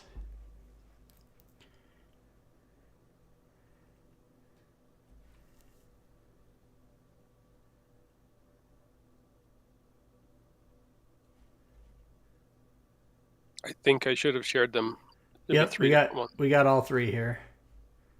I'm gonna hotkey those so I can reference them. Hotkey, hotbar. You can also put them in your journal with the add entry to player's journal links on the top right, if you wish. Mad Nomad's journal extension. So, which games are what am I at? Is this Life and Death? Yes. Okay. This one that I've got a pointing to up here with a large, the large table up there. It's a narrow tracing rack which dominates that section. Shouting and cheering patrons clustered around it. A number of rats scurry along their respective lanes. As they cross the finish line, cries of victory or groans of defeat erupt. Okay. Rat race. Love it. Okay, Life and Death. This is the one. How do you want us to do the separate activities as we're... Yep, just let me know what you want to do when you want to do it. Verve goes to the dealer, I assume, at the table where he is. Or what is the... at a slot or a card table or something, or dice? Dice, yeah. Because he's really the first person we saw when I got off the boat. Yeah, that or the security guard. Oh, there was which was the security? Like right in front of you when you were on the boat. Oh, then I'm gonna undo my. All right. Basically, I'm gonna tell the security guard, I need to speak with the manager, please. He says, "Well, boss is busy. What you got?" What do you got? I have a very rich patron who wants to come use your establishment. I need to make arrangements. He kind of gives a wide eye. Sounds good, and asks you to follow him. He is going to lead you. Let's see if I can. He's going to lead you up Biff here. is coming with me. Yeah, I'm walking behind you, holding on to my briefcase. What was it? Maury's coming with me? Yeah, because Bim wants to do her thing. Okay. She got to get her hair did.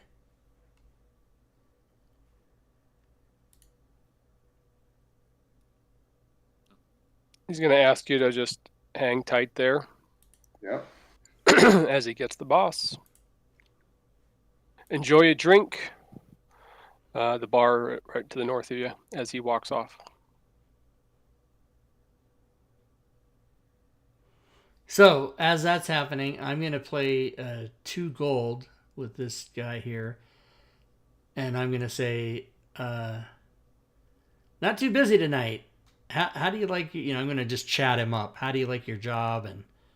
And he's cordial, chatty, not He's not off-putting or bored. Like he's like it's like you've been to Vegas, you know what this Yeah, is. exactly.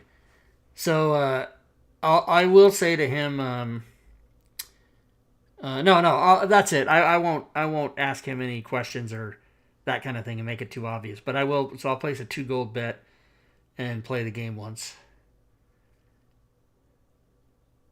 So you place a bet. Once you place, each roll a d20. If the player rolls lower, what does it say? If the player rolls lower, he loses. So go ahead and roll your 1. This is this is where I excel. Of course. Yeah. No, that's a win. That's a win? You rolled a 1? If the player rolls lower than the dealer, the house wins. Yeah, the house I rolled wins. higher than you, so I lost. No. It says if the player rolls lower, the house wins. Which is the house is you. Oh, I won. Yeah. So I got to give you 2 gold. Okay. I'm down with it. Oh, I see. So it's just high 20. Yeah. Oh, or we can go to war if we get the same number. Right. Right. Yep. 2 gold down. There you go. Fucking gambling addict. Okay, so then I say thank you so much. I don't like this game, and then I because I lost, and then I walk away, and then feel free to do whatever you want. Go to scout this guy, and I'll play this game too. As a manager, It's just three dragon Andy. You see your party way off into the distance, just kind of standing around the bar waiting. Wait, okay. So 3 Dragon Annie is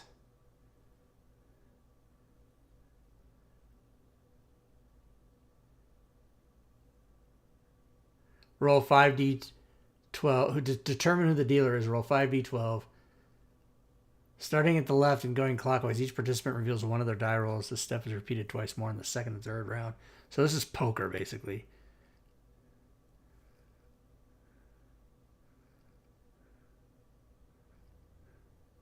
Yep, that one's just me basically poker.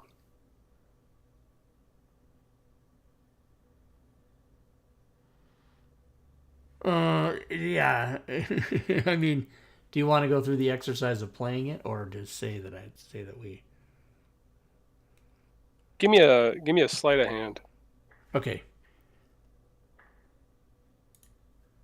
You will play a 1d6 number of rounds.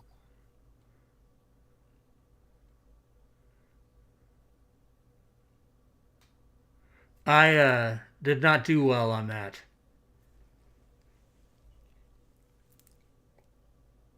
Give me one more. I will use my chat advantage that I got. Sounds good.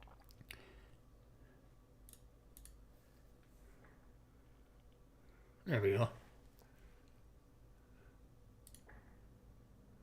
Thank you, Fozzie Bear.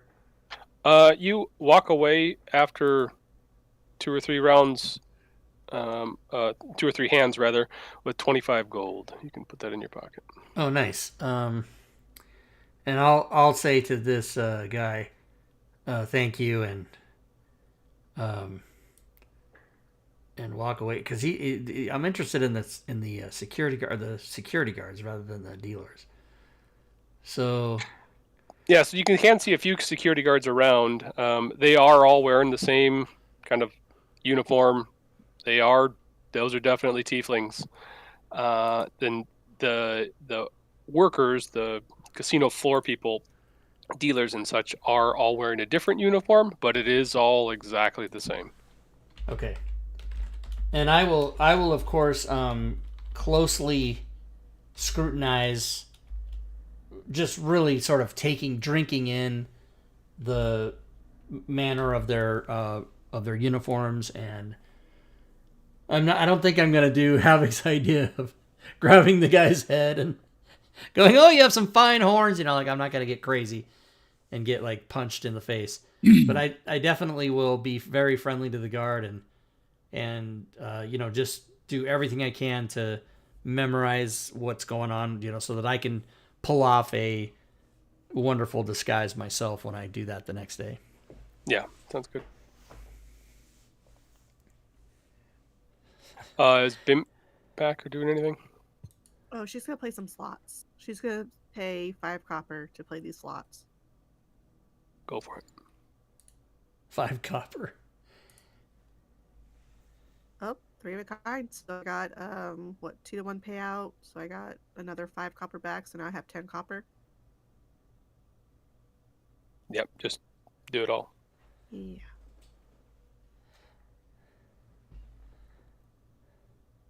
What fine horns you have, the better to hear you with.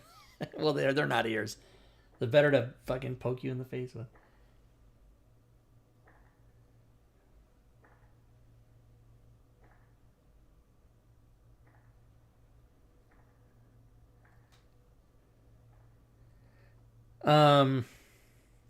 So I guess we'll wait for the parlay with the manager situation. I'll just continue. My character will just walk around and talk to several different security guards. Just, hi, nice place, glad, nice night, just real friendly, Yep, pretty easy to see who they are, what they're doing. They walk the floor, they watch the patrons, they break up little fights or Right. kind of make sure the patrons are taken care of. But I will pay special attention to. I will start eyeing, not being obvious about it, but really trying to scout in and out of the security doors. Like, do I see timing with that? Is it random? Do they come out every 5 to 10 minutes, every half hour? I'm trying to Gotcha. pin that down. Okay. And then that'll be what I do while everything else happens. Sounds good. Then we get to Verge and Maury. Quentin comes up to you. He is a very short thing. This is a gnome, but squeaky voiced. Let me get over to a description of him. We represent the lollipop. Yeah. He's garishly dressed. It says they got with a devilish countenance.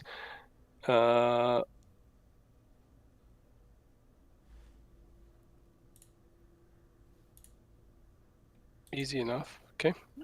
Walks up and asks, I hear you boys got some cash to play with.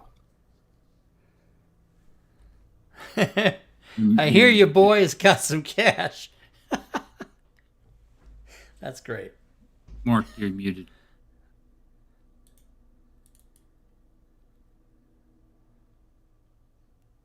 I hear you boys got some cash. Uh-oh, we can't hear Mark. Yeah, we can't hear him either. I will start again. This is better. There we go. Like push Yep. to talk that push to talk stuff. Oh, yeah, there we go. I can hear you.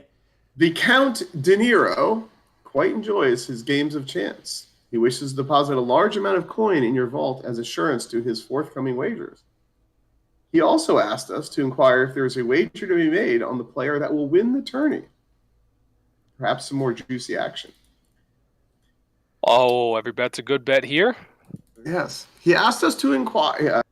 Here is a letter from the Count outlining his desires in this regard. We are here to inspect the facility per his instructions if you are a man. You want a what? We hope you're willing to accept these requirements as part of his patronage. So he kind of looks at the letter, skims through it real quick. That's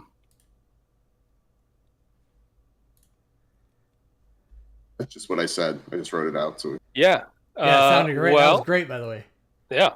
I was like, somebody wrote something. I wrote it when you were off gambling. Damn it! Well, he's whatever. he's hurt. De Niro, I love it. Yeah, he's heard of this guy. He's you picked the right one. He's got some cash and he likes to throw it around. Well, what can I show you? Whatever gets the Count in these doors is good by me. So the instructions he gave us was to tomorrow to deliver a rather large chest of gold. And he wants to ensure that it will be well protected when it's stored in your vault when he's enjoying your facility. Well, we handle cash all day. What kind of assurances do we have that your security is sufficient for this rather large sum? What kind of assurance do you need? What security procedures do you have? What technical capabilities do you have? Access controls, monitoring, So etc. Inspecting things as they leave the vault. I can give you a brief look through. You'll see. He kind of points over to one of the security mirrors. You see mirrors, and he points to a few more throughout the building. You know, those are our eyes on the floor. We have a dedicated room for security. Beyond that, we certainly have our vault. There's one way in, one way out, and it's secure. Our money changers do so on the floor. They take the gold, they put it in the box, and it shows up through directly to the vault. Meaning, like, there's a tube conduit system where the gold just gets dumped Oh, into the vault? it's just magic. So it teleports or something. Okay. And when you have a large payout, because the Count does expect to win at least some of his wagers, how are winnings dispersed to the player? Well, so depending on the sum, if it's large and there's discretion needed, we can do so in my office. But unless if it's just a menial wage or a regular play on the table, the dealers are able to exchange right then and there. The Count perhaps engages in games of chance at well, let's just say an amount of spending that's best done by weight as opposed to count. He asked us to bring a chest in excess of 50 pounds of gold. Seems reasonable. Would we be sitting with his chest on the floor the whole time he was gambling? I don't think so. I'm gonna lean into Verge and like whisper in his ear, and I'm trying to look like bored as hell. I don't like any of this that's going on. I'm just gonna like whisper to her as like, tell them we want to see the inside of the vault, and I'm gonna like stand back and look at the gnome like just with contempt. You should have just asked. He will walk over towards the door, holds up his key card, and the door swings open for him. He stands on the inside of the door. Oh, fuck.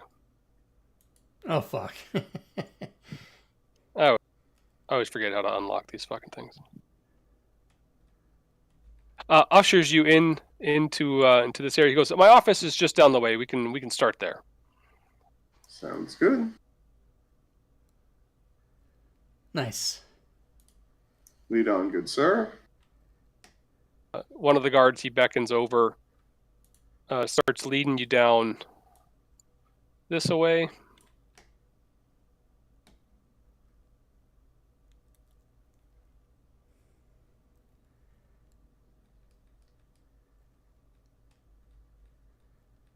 And a second guard behind you, just kind of helping you guys or escorting you guys down.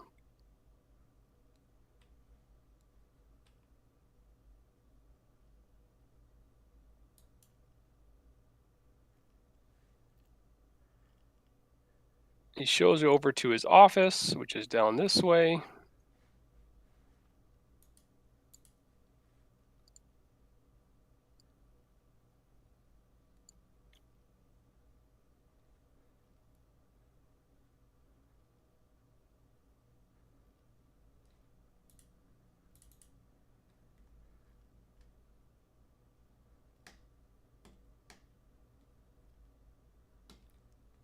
So I'm walking behind the guards or in between the guards, but I am kind of like head on a swivel, like looking at rooms, and again, almost like it's boring or beneath me, but Sure. just taking So interest and we note of believe everything. him in the entrance at the south of Verity's map.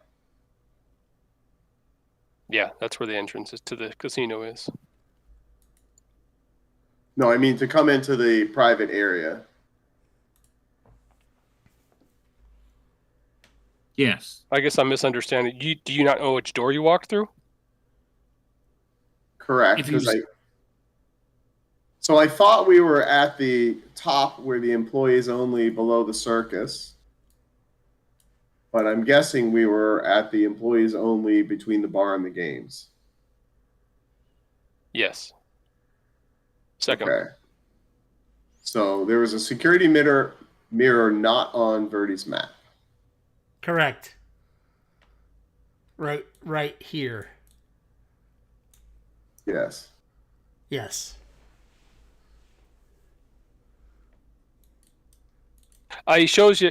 He said, "Let me just grab this from my office quick." Runs in, opens the desk drawer, and grabs what looks to be like a wooden rod, and then walks back out, escorting you up the hallway here. I can't futz with my token for some reason.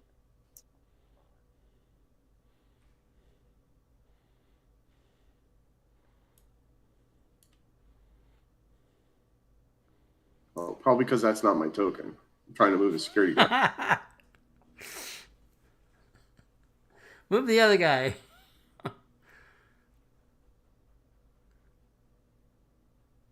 Is that moving slowly like that, or is that on purpose? Me, I'm moving one at a time. You are okay. You're using. Yeah, I'm using the keys. arrow keys Gotcha. because I'm walking and I want to look back and forth, so I'm purposely doing it one at a time.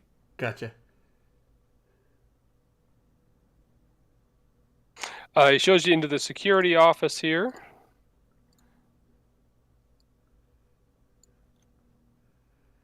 This is taking for fucking ever. Maybe I just got too many things on the map. It's that. Well, that map is huge. I mean, this whole map is really big. It's probably a map megabyte issue or something. So he ushers you into the room there. Shows off the room, which does contain, like, you can see these mirrors. You see 3 guards that are within here, kind of just watching different different mirrors at the same time. The mirrors reflect exactly what's happening on the floor, like it's happening live right in front of you. You can Okay, so there's 4 workstations and 3 guards in the room. There's 5 There's 5. workstations. So, real quick, I'm like gonna slowly scan all the mirrors and images that we see. Are the images changing? It looks like the guards can change the which, yes. Okay, so they Not can't all the change time, them. but it's voluntary. Yep. Okay. And do we see any ones that are not looking out on the floor? Are they looking like in rooms that we haven't seen, like the hallway that we just passed? Do we see that hallway? No, those are not right now. No, you see the ones that are out on the floor right now. Right, so they're focusing on where the activity is, so they're kind of lax on looking inside. Is that, like, I don't see anything looking in the, That would like, be the vault. Yep, that would be pretty safe to assume. Okay. All right, cool. So if we set off an alarm, the cameras will shift to the vault, but right now they're not really paying. Maybe every now and then they'll peek at it. Yep. And Quentin, as he's talking to Pete, like, introduces him. He says first names. He's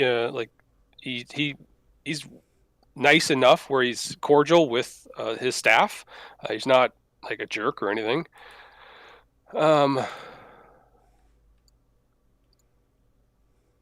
He escorts you over to these double doors.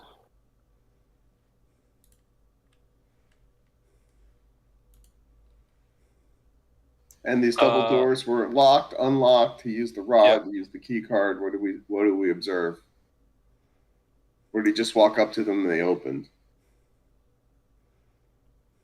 Maury, when you were walking around the very south door, you do see a key ring hanging on a door on that south door. Looks like it's a key ring with like 8 different keys on it. So all the way down here, right? Yeah. Okay. The double doors, he walks up and again flashes his pass card. He gives a nod to the first and second security guards over there, and Maury and Burge, you can see the mirrors that those 2 guards are looking into. All of a sudden, the mirror is showing the party from this side, from this distance here, as the doors open. He's definitely looking through this mirror and watching the party. Oh, motion activated. He walks down this way and up.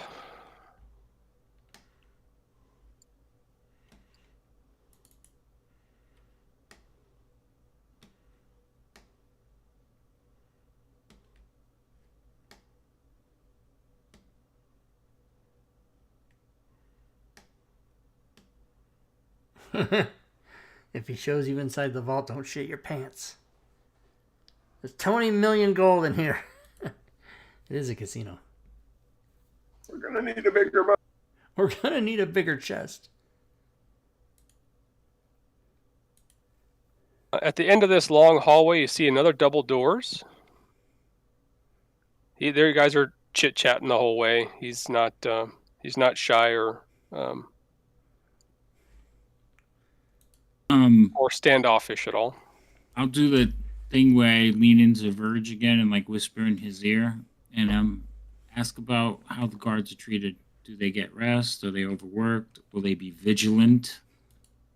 Make it seem like we're concerned about their vigilance, but let's see. Do they work every day the same day? Only because we heard him mention some of the names and we may be able to use those. Quentin, if he overhears or you're asking him, mentions, he goes, I do the hiring personally. I know every single one of my employees by face.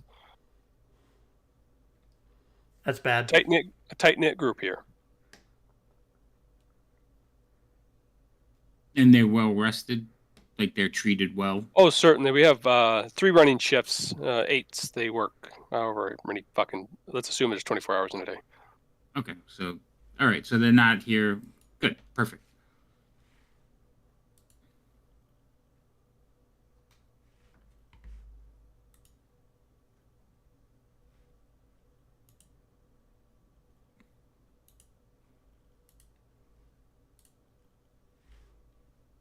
At the end of this longer hallway, you see a double door with, looks like the door faces are devils. Kind of fits the motif that everything is around here. As you're about 15 feet out from the door, Quentin stops you and walks ahead, kind of holding his key card out in front of him.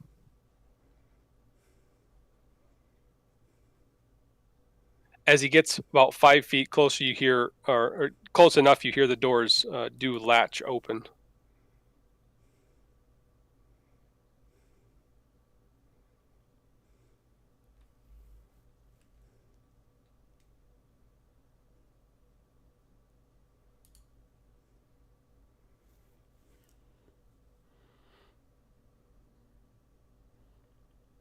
And then he says, welcome to my vault.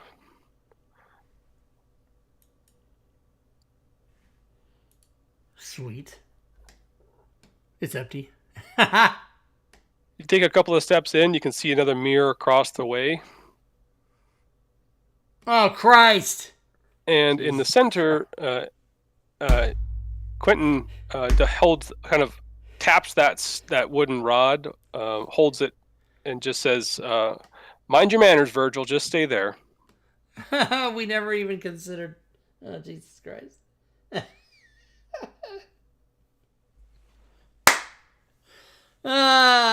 You do see this Virgil's a Minotaur Skelly. Minotaur skeleton standing in the middle of the room, just kind of staring slack-jawed over towards Quentin. boy. Besides that, around the room you see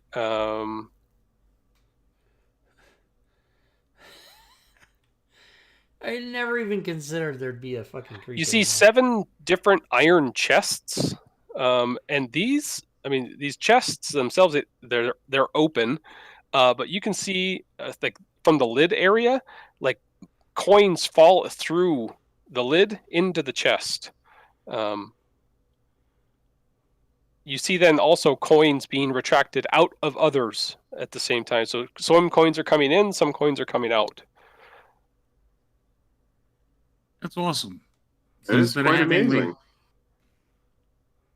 what's on these? What are these bookcases? Those are wardrobes. You do see in the wardrobes, he goes, Quentin says, he kind of gives you the idea that this isn't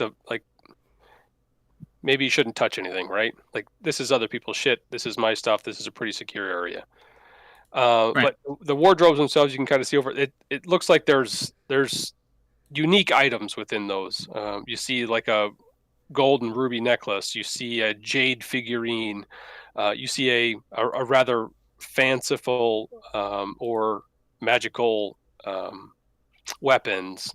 You see things that are expensive, things that are worthwhile, things that he holds as collateral against other people's things. Right, and I'm doing the walk, like, basically with my hands clenched in front of me, holding the briefcase, looking around, being curious, but not trying to touch anything. Yep, these chests look moderately full. I mean, there's no shortage of gold coins flowing through here.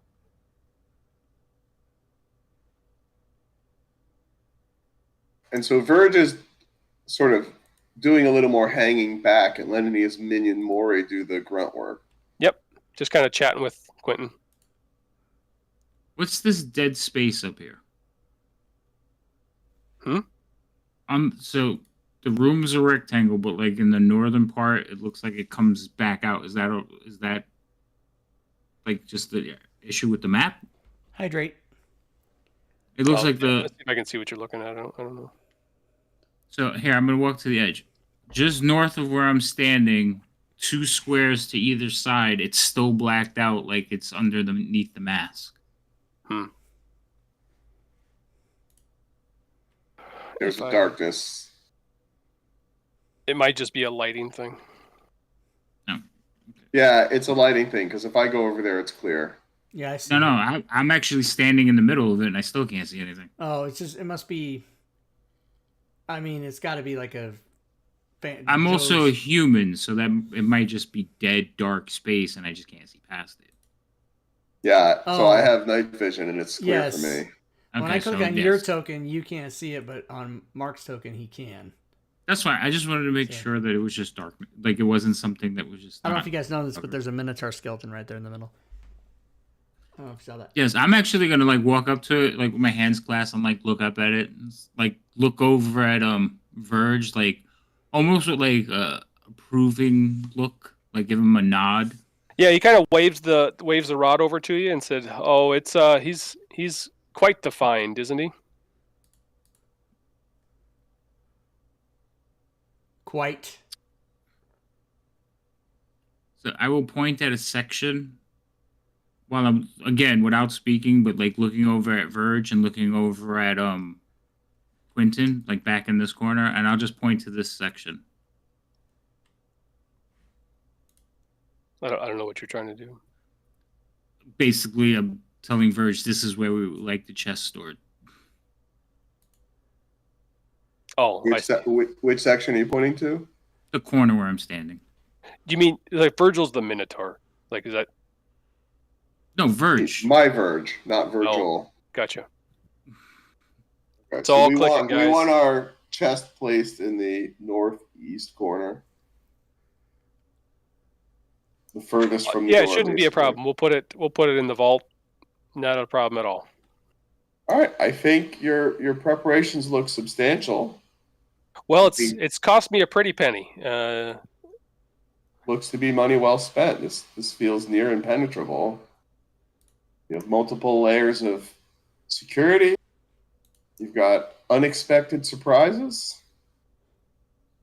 And you have a sort of low touch environment, right? With your daily cash coming in and out through magical conduit.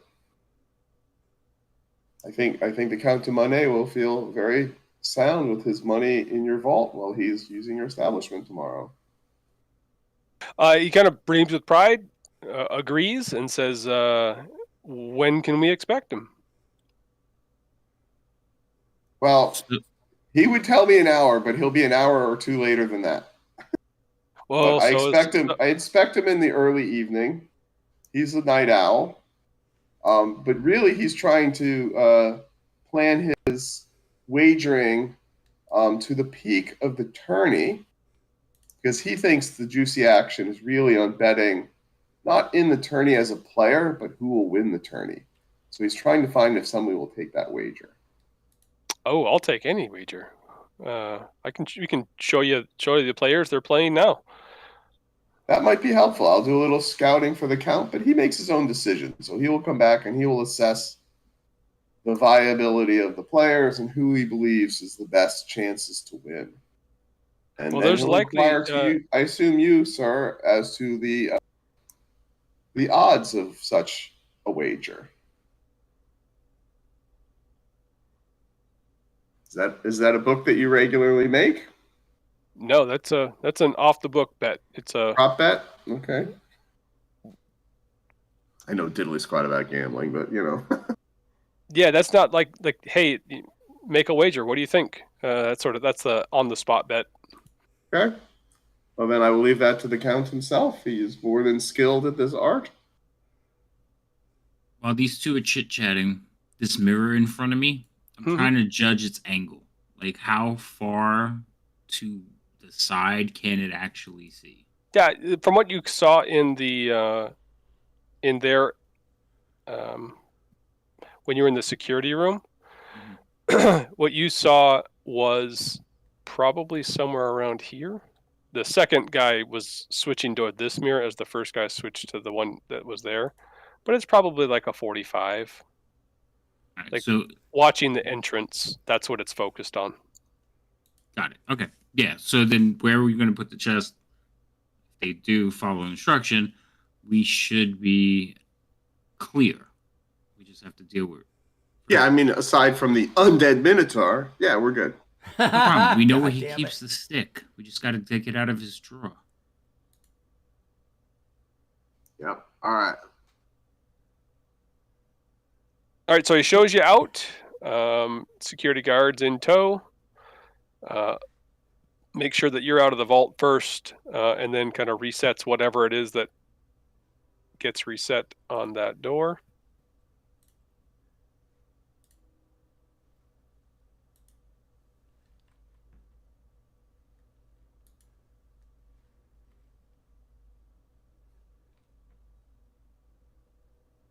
And then if you guys make your way over to,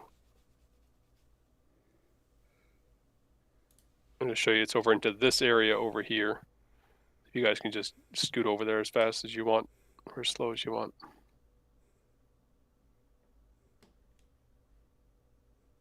On the way out, he does put the stops by his office once again.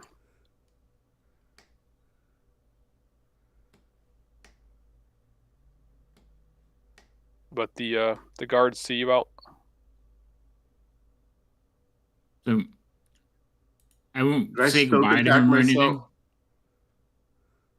But when we're like leaving him, I will like turn around and like click my heels together and give him a like head bow and then head out the door. Sounds good.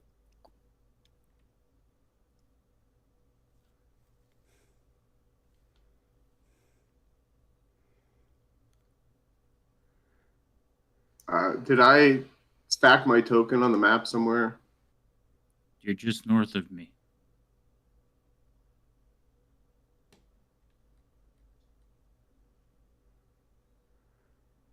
Like I'm standing right north. Oh, now I'm on you. Hold on. Now I I'm see on you. the Verge is in the security office. Is how I. But you, Yeah, he is.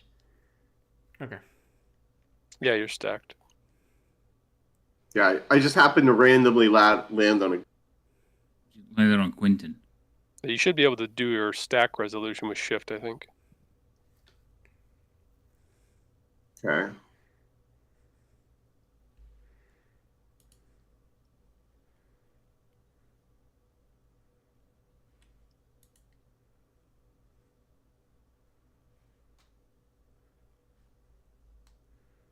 I assume Quentin's going to escort us back to his office and then out, right?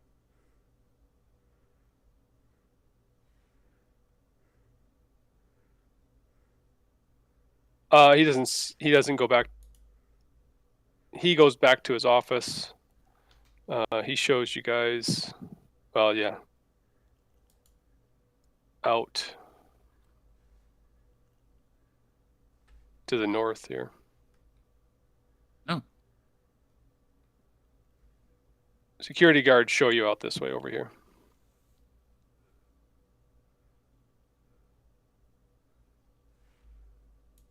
Is that a mirror at the end of the hall too? At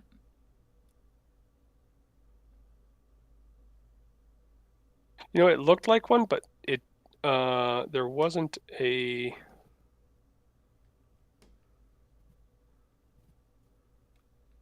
There when I clicked them to put mirrors on, because it's got tokens for them. That wasn't one of them. okay. Sometimes a mirror is just a mirror. Yeah, it does look like it should be one. And on her map, there's a drawing for a mirror there. Yeah, so I think that's probably just a module issue, and there should be one there. So Okay. So we should make note that there is one there. Okay. Why did I move back? Wait. Go there. What are the noises to the north? oh, it's just the circus. Circus.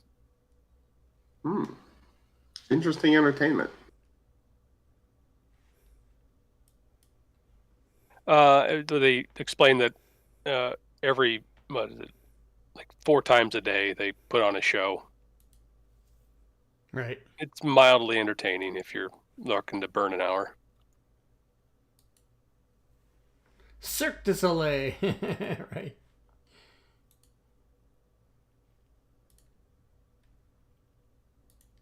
All right, let's go take a look at the tourney room.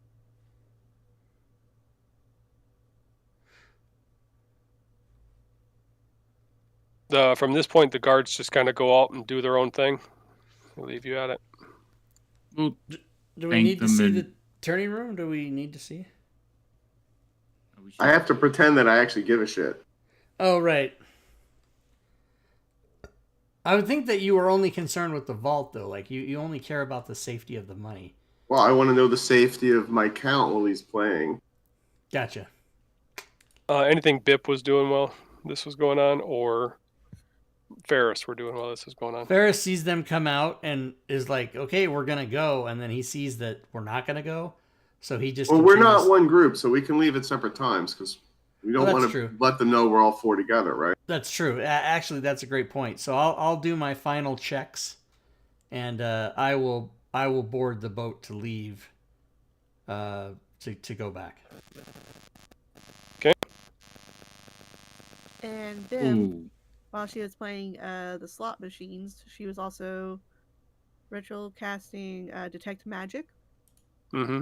and then she made her way over to this mirror, where she was, checking her hair, checking her teeth, making some Yep.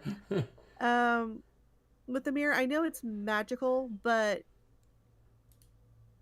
and this is a little metagamey, but does she notice any influx of the magical wavelength or intensity of it?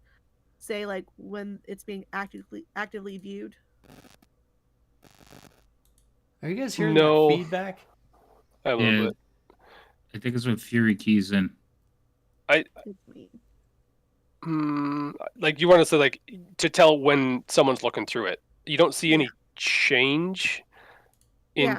in detect magic. There's no change, and there's no way to know whether. So it doesn't like glow brighter or anything at any given time. Okay. Hey, Skimmy Phil, thank you so much for the sub. You are now the new hype boss at the bottom of the screen. Skimmy Phil 2287. Thank you so much. Welcome. Oh, to but this, also welcome. she will, I guess, take measurements, rough measurements of how large the mirrors are. Oh, sure. Yeah, there's some. Is that feedback? Is that Furied? What is that? We're hearing when you talk Furied, we're hearing like a buzzing somehow. Yeah, it's like you got a short. Like something's not plugged in all the way.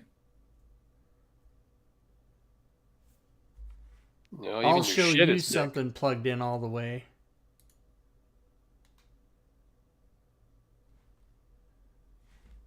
I will find that information out.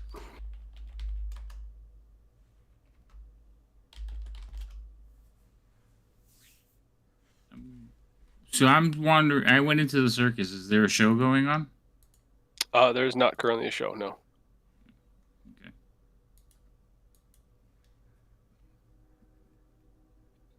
But I do What a see the ripoff. doors.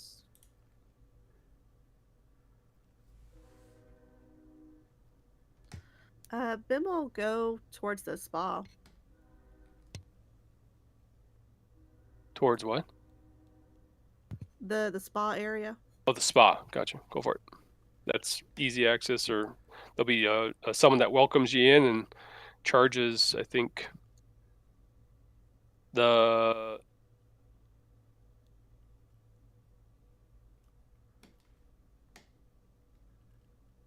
you can get a massage for 10 gold an hour. You can sit in the sauna for free.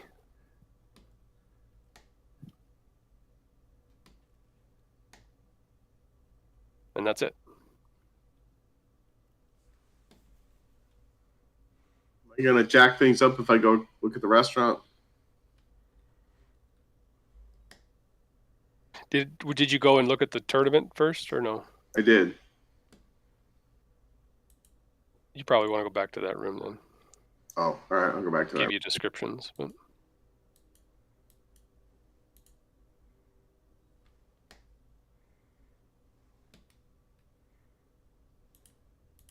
on the outside or above the door, you see Grand Minoros Invitational, like a placard, and you see a number of, or you see 8 individuals remaining in the tournament. Over to the far end of the room, you see a guard or a security guard standing in front of a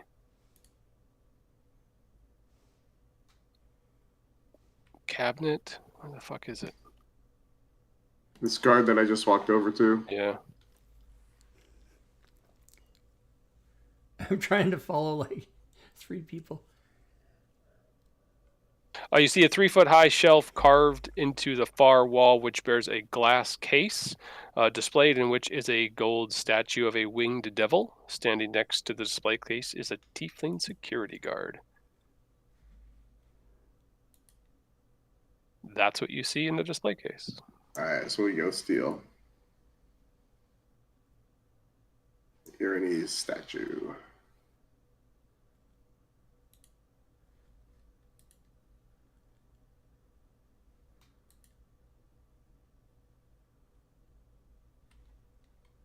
Nice.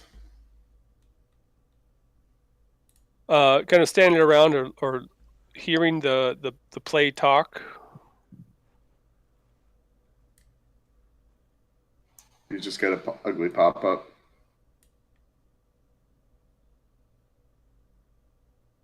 You start finding out the names of the individuals that are here. You got an error mark? Is that what you mean? It just posted like some purple text into the chat for me. Quick entry button, node entry, database node, image ID, keys from Golden Oh, I Vault. shared a pin. I don't know if that matters at all. Should be a green pin where that statue. Yeah, I Oh, looked yeah, at the I pin. see it. Yep. If I close the statuette and I click on the green pin, it comes back, boom, like that. I don't know what that chat message might have been. The weird. Well, that happened when I clicked the thing to save it in my journal. It did save it to the journal, but that chat message showed up. Yeah, it might not be an error. It might just be like a verification. That might just be, hey, this is what I did. Yep. Did the flip flap on the flim flam? Jibby jabber.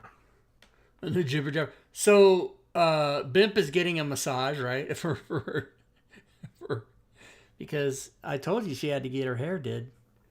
So I was close. Yeah, she should be able to do whatever she wants in there. Meanwhile, I'm back at back at home or wherever, and Oh, they put. God damn it! They put a wall where a door should be. Give me a sec. they, Line of sight. yeah, line of sight, people, report it, Zacchaeus. I'm just gonna put you on the other side of that until I can get that figured out. Okay, thank you. Ooh, tubs and everything. A big wash bin, whatever the hell that is.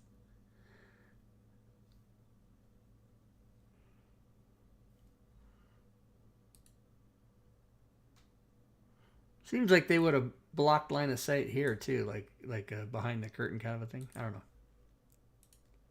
Yeah, it shouldn't matter, but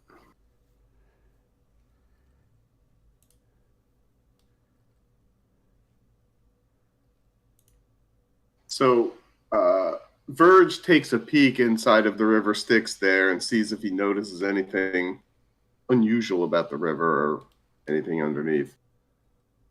nothing unusual about the river. It is moving rather quickly. One thing about the waterfall is that it is loud enough to kind of overtake any noise caused by the goings Drilling a hole on in in a wall. here. Yeah, it is loud. This is like, I mean, you've been to a big waterfall. This is loud. Yeah. Wouldn't say it's deafening, but it's loud. It covers the noise of everything.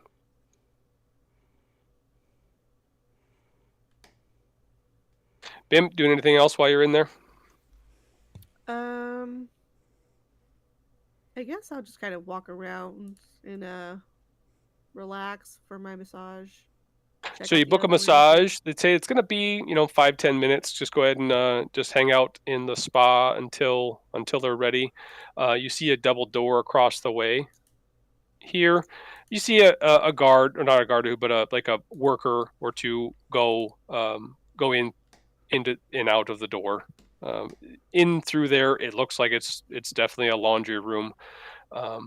Workers' uniforms, guard uniforms, things like that. Ooh. Is the laundry room always busy? Is there people always in there? No. You would have saw another double door on the other side too. There's one on the inside and one on the outside. Okay, can I go ahead and just like slip into there and maybe grab a uniform or Yes. two to the bag of folding? So the doors themselves lock. You you find an opening and try to go slip through the door, and the door is locked. This is one of those security doors. You're going to need a key to get through.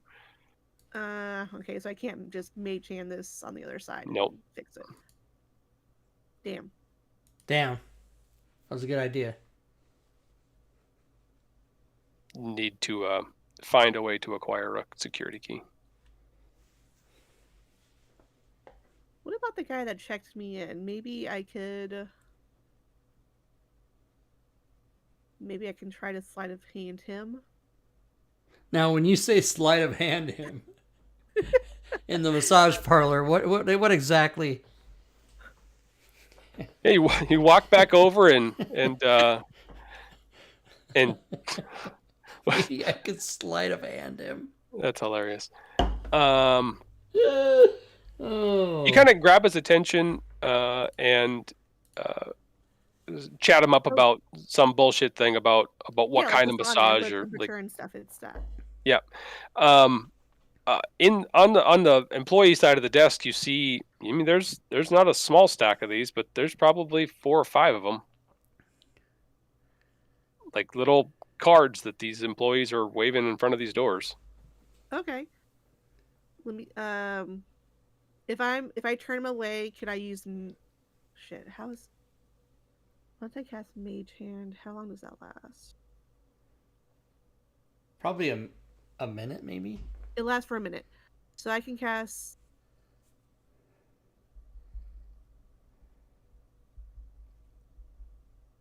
I'm gonna have to do it fast. I have to cast Mage Hand, start talking to him, and have Mage Hand move or grab one of the cards for me. Yeah, give me a sleight of hand. Okay. And I will And use, my either inspiration probably a for this. charisma. Huh? A charisma for chatting him up, or like a deception, or some sort of charisma check. Okay. If she has to do 2 checks, I will donate my inspiration to one of those checks. Really? Sounds good. Yeah. Okay. So I'll do a performance, which is a charisma thing to entertain him. Okay, Stories and whatnot. Just chit chatting. sounds good. Book. No, that's good. That's good. I have no charisma. I am not this person. I am not the person for this. And then again for And sleight of then- hand. Yep, sleight of hand. Come on. Excellent. So you walk up to him, and you can definitely tell this guy has no desire to talk to you, Mhm. but he's paid to be nice. So he entertains you begrudgingly for however long it takes him to like give you whatever you need to go away. Okay. In the meantime, that sleight of hand nets you 3 card 3 Nice. of the keys. Nice. 3 card keys. Beautiful. No uniform Okay. though. And then I once the card keys are well out of the way, I'm like, I'm so sorry. Thank you for this, and I appreciate your time and that you're working so hard and that you're helping me out and you're answering all my questions. And I know sometimes I can ramble on and on, and I'm really really sorry about that. But here's a gold piece. Oh. And he perks up at gold piece and is happy he stuck through. Nice. With that, you are still waiting for your booked massage. Mhm. You find a time where you don't expect anyone to be in that laundry-ish room. Okay. Slip in using a key card. It is super easy. You just need to be within the door's range, and you hear a click. Nice. I'll move myself next to it. And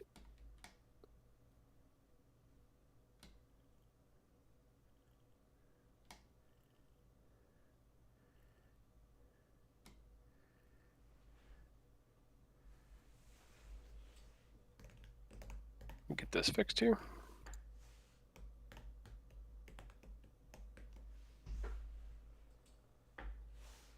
Little bonus unexpected turn in the casing of the joint to our advantage.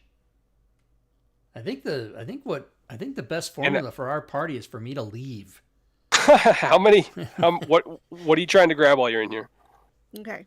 Well, I remember them saying something about security uniforms. I couldn't remember who was gonna wear it, but I would grab something that's roughly their size-ish. Just like throw a couple different things in the bag of holding. Just whatever I can grab as fast as I can grab into the bag of holding. Okay. You end up grabbing 4 different uniforms. Sweet. Clean or Come on. dirty? Yeah, they're not clean. We can wash them. Don't worry about it. I know how to do that thing where you bang it on the board, you scrub it on the washboard thing. I'm an expert. And I will have you roll a d4 Okay. and you can choose before you roll, is this the number of security guard uniforms you picked up, or the number of casino worker guards uniforms you picked up?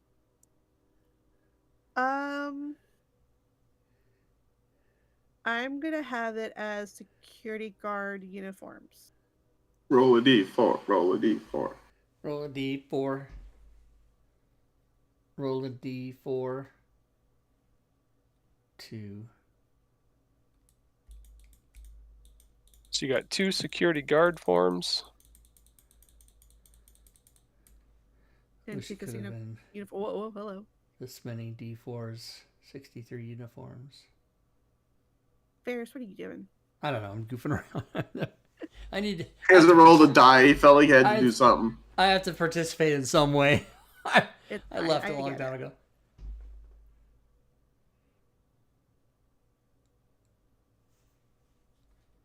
So you end up with Hey 2 Rob, of each. isn't one of the things you hate when people say, "I was this many days, I was this many days old when I learned"? Yeah, I was today years old, is what they say. Yeah, I was Oh. today years old that I realized that the dice in Fantasy Grounds when you start are 20, 12, 10, 8, 6, 4, 0. Wasn't always Because like I have that. not rolled a single die this entire game. Yeah, but even if you roll it, it resets to that. But it wasn't always like that. It was always like random kind of back in the day.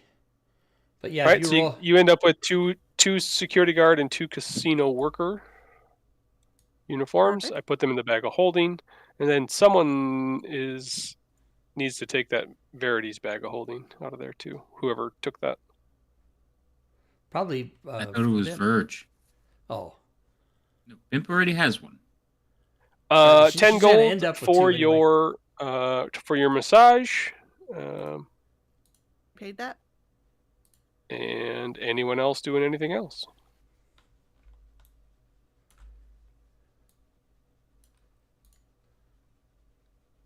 Ferris left, right? I did. Verge, I Maury. just went down by the boats. Verge has one question for the barkeep. Mm-hmm. He wants to know if they have a wine list available, what vintages of some popular wine that like all the posers drink because it sounds really impressive but isn't actually that good that they have, like not in that way. So he just chats up the barman, playing the role of the major domo for the noble who's yet to arrive to make sure everything's in order. Yeah, he chats you up, lets you know anything you need to know there. Yeah, I mean it's all bullshit, but Yep. All right, and then Verge is out. Sounds good. I'm out. Back to the hideout. Back to the planning Back to the Batcave. area. So I walked around just making note of like where all the mirrors are and things like that. But when I went back to the boat while I was waiting for Verge, I'm kind of just looking impatiently.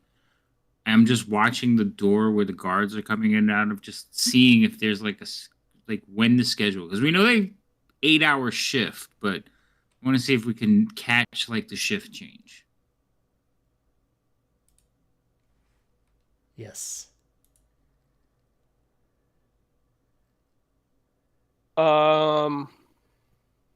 Okay.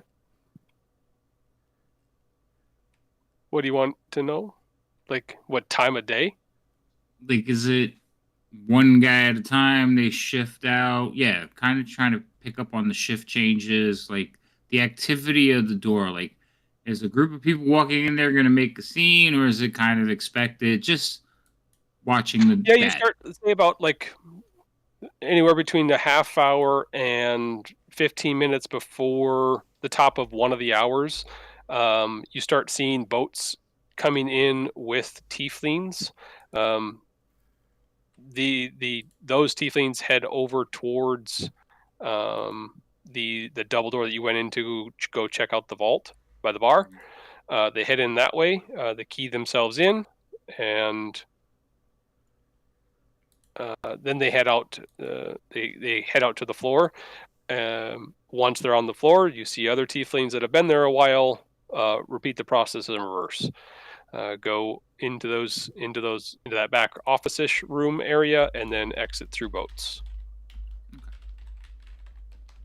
All right, so So it looks like they come in, relieve one or more people, and then they're gone. Okay. When they go to relieve people, are they like? Is it very professional? Do they all look like they know each other? Are they, interacting a lot, or are they just like doing their job and I'm out? I've been here 8 hours. I want to go home. They all know each other. Looks like it's all very cordial. It is still professional, but they're talking, they chat, they know each other. They're smiling at each other. Got Yep. Looks like, pay's good. The boss isn't a dick. As long as he's got people coming in, everyone's making money.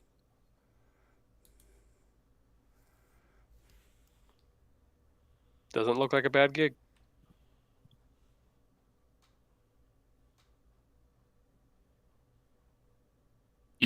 So while I'm waiting for Verge, if I could stop one and ask one of the employees, You want to go on a boat with him?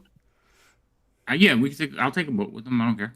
Yeah, you line it up so that you end up you come in and then hold the boat up and wait for him, and then he jumps on there with you. You can chat him up as you ride back. Great. He's open. What do you want to know? He just So I'll mention I have a cousin that is married to, and how would one go about applying? Is there an interview process? I hear that the Quentin, he knows everybody. He seems to know my name. He told us as much. Is he a good boss? Yeah, he's great. Great to work for. He's kind of, he's a gnome. He likes his cash, but he makes plenty of it, and he makes sure and shares it. If you got a friend that's a tiefling that's looking for a job, he does all the hiring himself. Any good word from me ain't gonna matter at all. But if he's worth his salt and can deal cards or race rats, he's probably got an in. He was ex-military, probably security. Okay. Oh, do you know any openings? I'm sure. And what was your name? It gives you a name. Okay, I will make note of it because we might be using his identity. Sounds good. Yeah, they're not closed-mouthed about anything. Okay, yeah, it seemed like a friendly, open lot. Okay.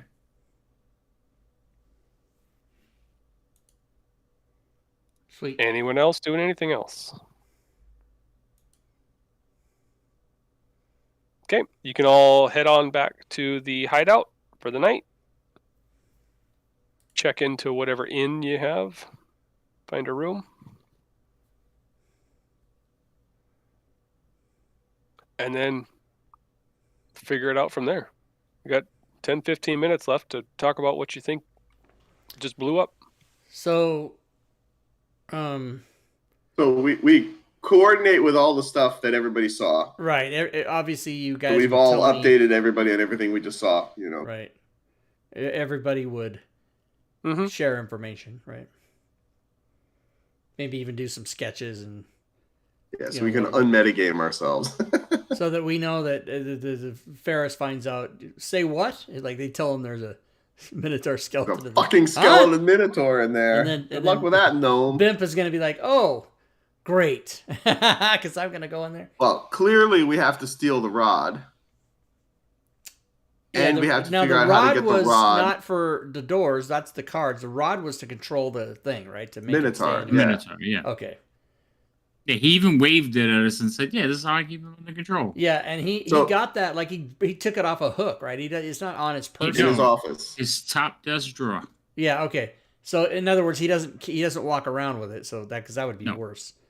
Right. So we now have the problem of how do we get the rod into the vault so that the gnome can actually do what the plan was going to be. So we need to rethink the plan.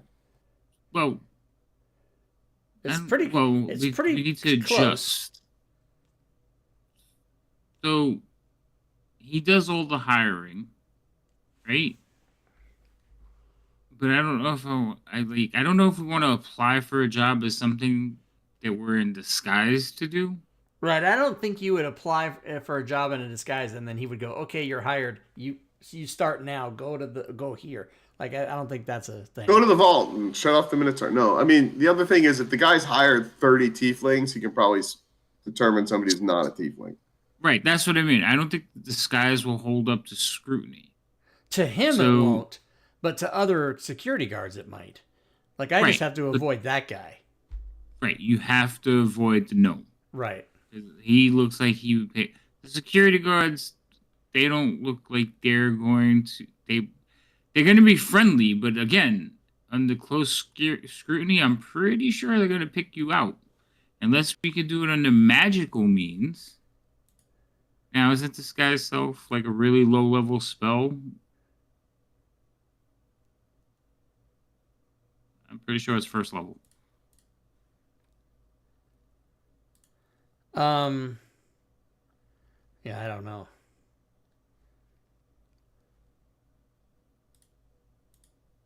Because if we pull our money together, 200 gold, I'm pretty sure we could buy a first level spell. And what was the spell again? Disguise Self. Oh, you don't think that my disguise kit's gonna hold up? Not as well as magic, no. Okay. Magic will grow horns out of your head instead of paste them to your scalp. Right. No, but I have makeup. So yeah, if we could get a disguised self, that would be better. How much can we inquire with anybody at the end about who would have that and where we would go get it?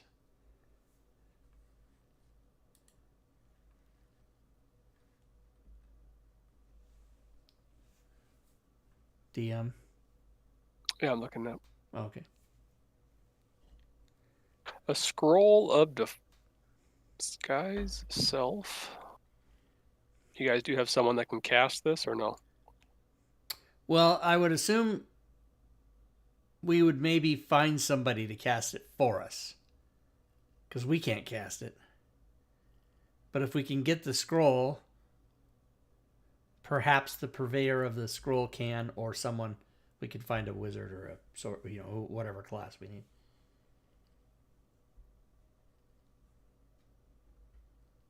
And Verity might, of all the people she knows, she might have somebody that can do it. Disguise Self, though. What level is it? Level 1. I mean, what? I'm sorry. I meant to say what class is it? Yeah, one of the things says just wizard, but then another one says a bunch of other ones. Well, I know arcane tricksters can cast it. That's for sure. So Yeah. Bard, Cleric Bards. Trickery, Eldritch Knight, Eldritch Invocation, Sorcerer, Wizard, Arcane Trickster. Or artificer. Yeah, Artificer's probably not listed. Okay, Because it's a newer Artificer class. can cast it. It is Yeah, no, in in your what is it?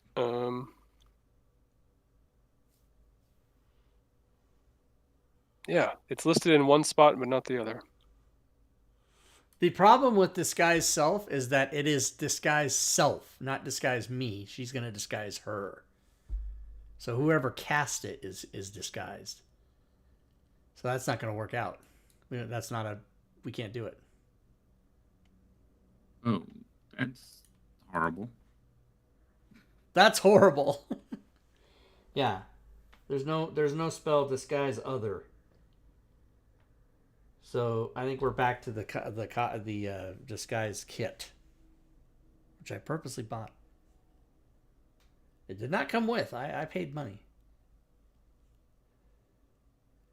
I have little cotton balls. I don't know if you know this. I can really make myself. Oh, I mean, so then maybe she can. Oh, we don't have sharing is caring. I should. Maybe you can't do it on items, I guess. You should be able to, though, right?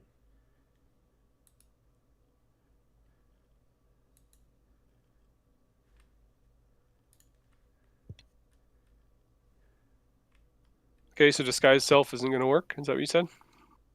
I don't No, think so because it's the person that cast it is who gets disguised. Until one of us takes Arcane Trickster, we can't do it. So you're left with physical means, Yeah. non-magical. Now, the other thing is, do you want to go by yourself?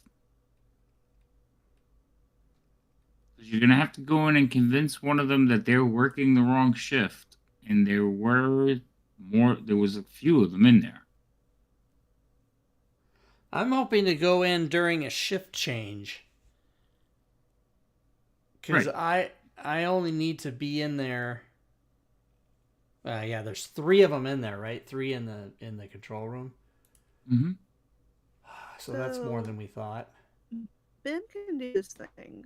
She can do this thing where she creates a static visual effect that appears on one side of an object's surface.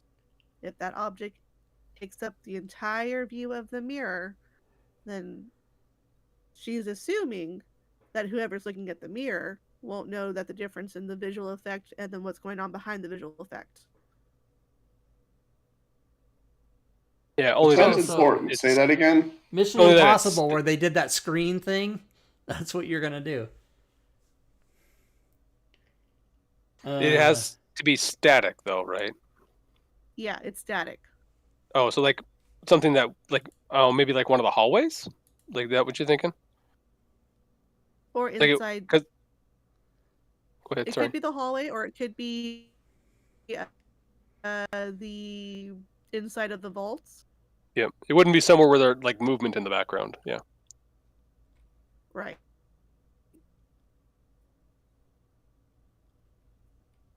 Although she didn't go into the vault, so she doesn't know about the moving bits of the vault unless y'all told her.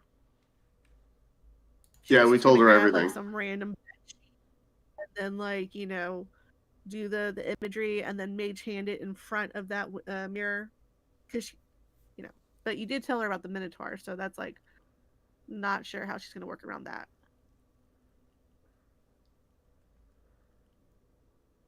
Well, we have to get the Minotaur blocker rod. So basically, all our pre-planning needs to get rethought a little bit. Next time, when we steal the treasure. You know, say like disguise self on the small one to look like a small one. Small one, what? Disguise self to look like the boss. Oh shit! I never thought of that. Then you just got to make sure he's like you don't run into each other. Occupied. So you're the boss. This is brilliant. Right. You can be the new hire. She can go Old in boss, with same you. as the new boss. So the 2 of you can go in together. You're the new hire. You don't even have to be the new hire. You could be So the person. you could be can the cast noble. the spell off the scroll, which means all you have to do is get to a room where no one can see you, and we have to make sure that the real boss is like occupied with the tournament, and he's way off in the tournament room by the restaurant or something. And then the 3 of us can. The 3 of us can make sure that the boss doesn't come back, and it'll take you 2 minutes to walk in, go to the office, get the rod, walk down to the vault, open it up, say hi Frank, whatever the skeleton's name is, Vernon, Virgil, and then grab the statue and start jamming shit in a fucking bag of holding and walk out. You did forget the statue's not in the vault. Oh, where is the statue? It's on the game floor. It's where the tournament is. Oh, oh fuck. Oh fuck, I don't remember. Well, okay. We can do 2 money's in the robberies. vault. The money is in the vault. Yeah. Now, question for Verity. Does she want the vault? Does she want the treasure? The statue. Sorry, that's the word I was searching for. Stolen so it can't be presented, or does she want it because she wants the statue and gloat over it? Because we could shred the statue, throw it into the thing that sends the gold into the vault, right? And then the statue is not available, and we get the gold from it, but we don't need the art. No, I want that statue because that fucker needs to pay. No, I understand, but if we deprive him of the statue and we bring you a lump of gold, will you still be happy or not? That's what I'm trying to understand. Does the statue need to remain intact? It would be. She would love to have one day where she's just seen by this guy. Like, they're cordial enough to each other, even though they both know he fucked her over. Like, if she invites him over for tea or whatever, like they end up seeing each other at some point, she would love to be able to rub this in his face. Like, that's the money is the money, but the statuette is the middle finger of the. Like, he comes over, she doesn't say anything, and then he notices it on the mantle. Yeah, it's like, yeah, that was me 10 years later kind of thing. Yeah. Like, yeah, I completely fucked you because you fucked me. Okay, so we need to find a way to get the statue. Actually, once you put it in a bag of holding, it's gone. That just sounds so unhealthy. I mean, you should just let it go. Get over it. Move on with your life. I can't.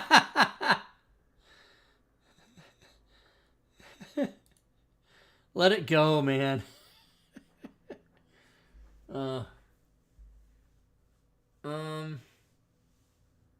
Yeah, so then it becomes, how are you going to get the statue? Yeah. Out of a case in the middle of the room. Oh, it's in a case? It was in it was that one that I showed. It keeps getting worse. I say we just have to win the tourney. No. Do you even know how to play? Me? Yeah. Oh, we got to seal it before it's awarded. To actually play in the tournament. No, we have to get. We can't have it presented. Yeah, the other part was when he goes to present the award, it's not there, and he's embarrassed. So we got to get it before the end of the tournament. Well, here's the thing.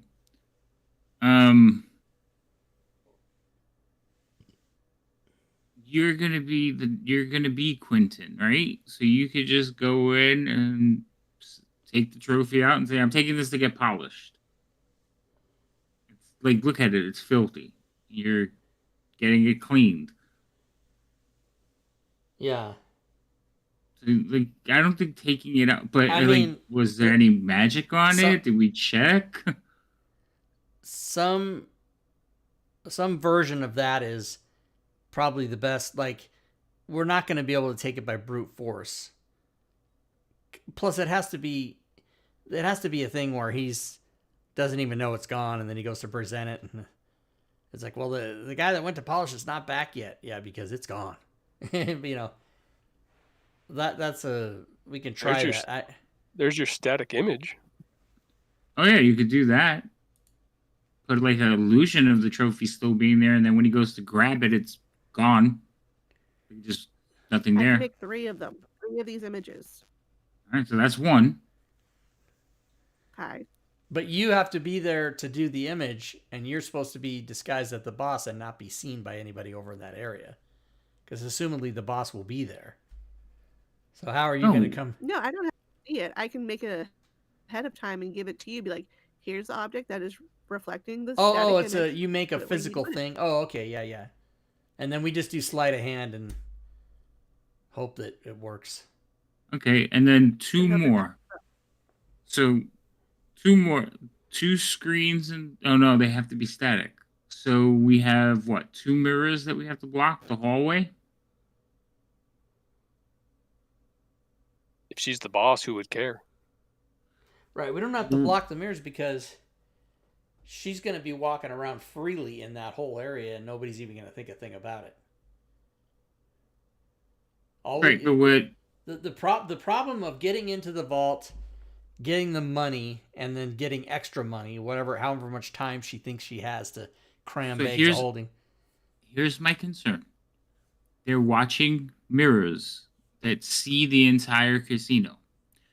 One of them is going to see the boss in the vault, and one of them is going to, and that same person in the mirror, in the image right next to it, is going to see the boss out on the casino floor.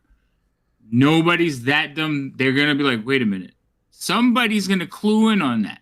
So we have to keep them out of sight for a minute and then make sure that they can't be seen in the same place. Okay, got it. I know how to do that. Okay. She's gonna walk me in there into the security office. While she's getting the rod, she's gonna say, "This is Jim, the new guy, and I need you to give him your attention." And I'm gonna stand in the back, and they're all gonna face away from the mirrors, and I'm gonna launch into this soliloquy of whatever for 10 minutes, or so they don't look at the mirrors. There you go. Boom. Problem solved. So you're the new HR rep? Yeah, I'm the new HR rep. I'm gonna give a sexual harassment seminar. All right, if you can keep There's to be no sleight of hand in this place. We talked about it. I imagine Rob giving a sexual harassment seminar, being like, "Don't do this, guys. This is see this. You can't do this anymore. Don't do what I did. You're gonna be in big trouble." It's like, "Hey, fuckers. Okay, don't start off conversations that way." Okay. But yes, if that's the case and you can keep them busy for 10 minutes, then she can run off, deal with Virgil, grab whatever she can, and come back. Right, now all we have to do is get the statue and we're done. Right.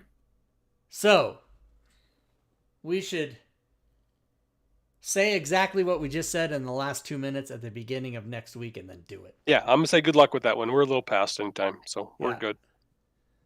So I think I think it's good. You got a semi-coherent plan. That's fantastic, guys. Good job. I don't like that the DM called it. There's no way it's going to work whatsoever. Plan. I mean, there's probably it's 1,000 ways. It's not. Hey, let's go in with a bomb. Then that's like the worst.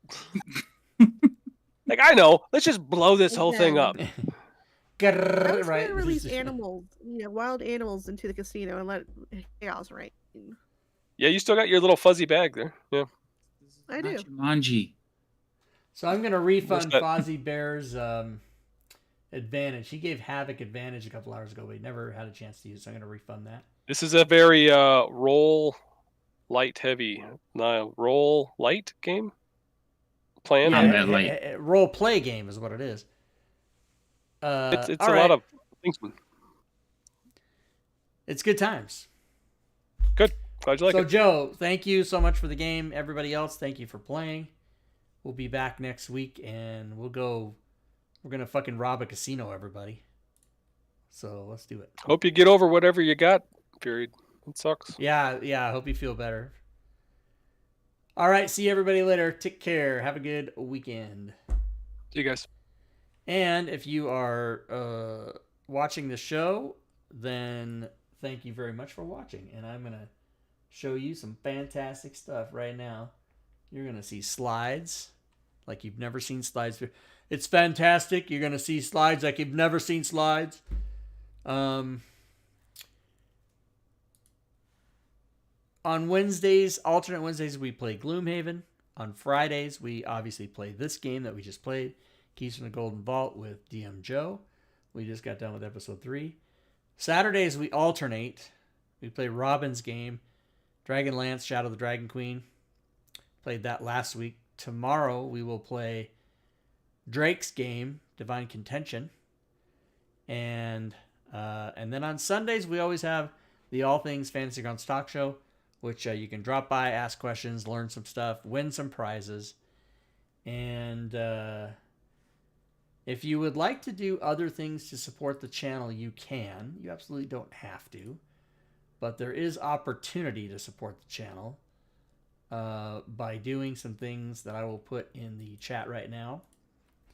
So all of those words in the chat that I just put with an exclamation point, you type it in, and it gives you the URL. For example, our Discord, you can come to our Discord channel. We've got over 2,100 people there now, talking about D&D, 5e, talking about the DM skill, talking about the Fantasy Grounds Forge, Fantasy Grounds in general. You can get customer service there for any of the products that we sell. So come on by the Discord, everybody. Also, you can go to Patreon and support me for as little as $1 a month.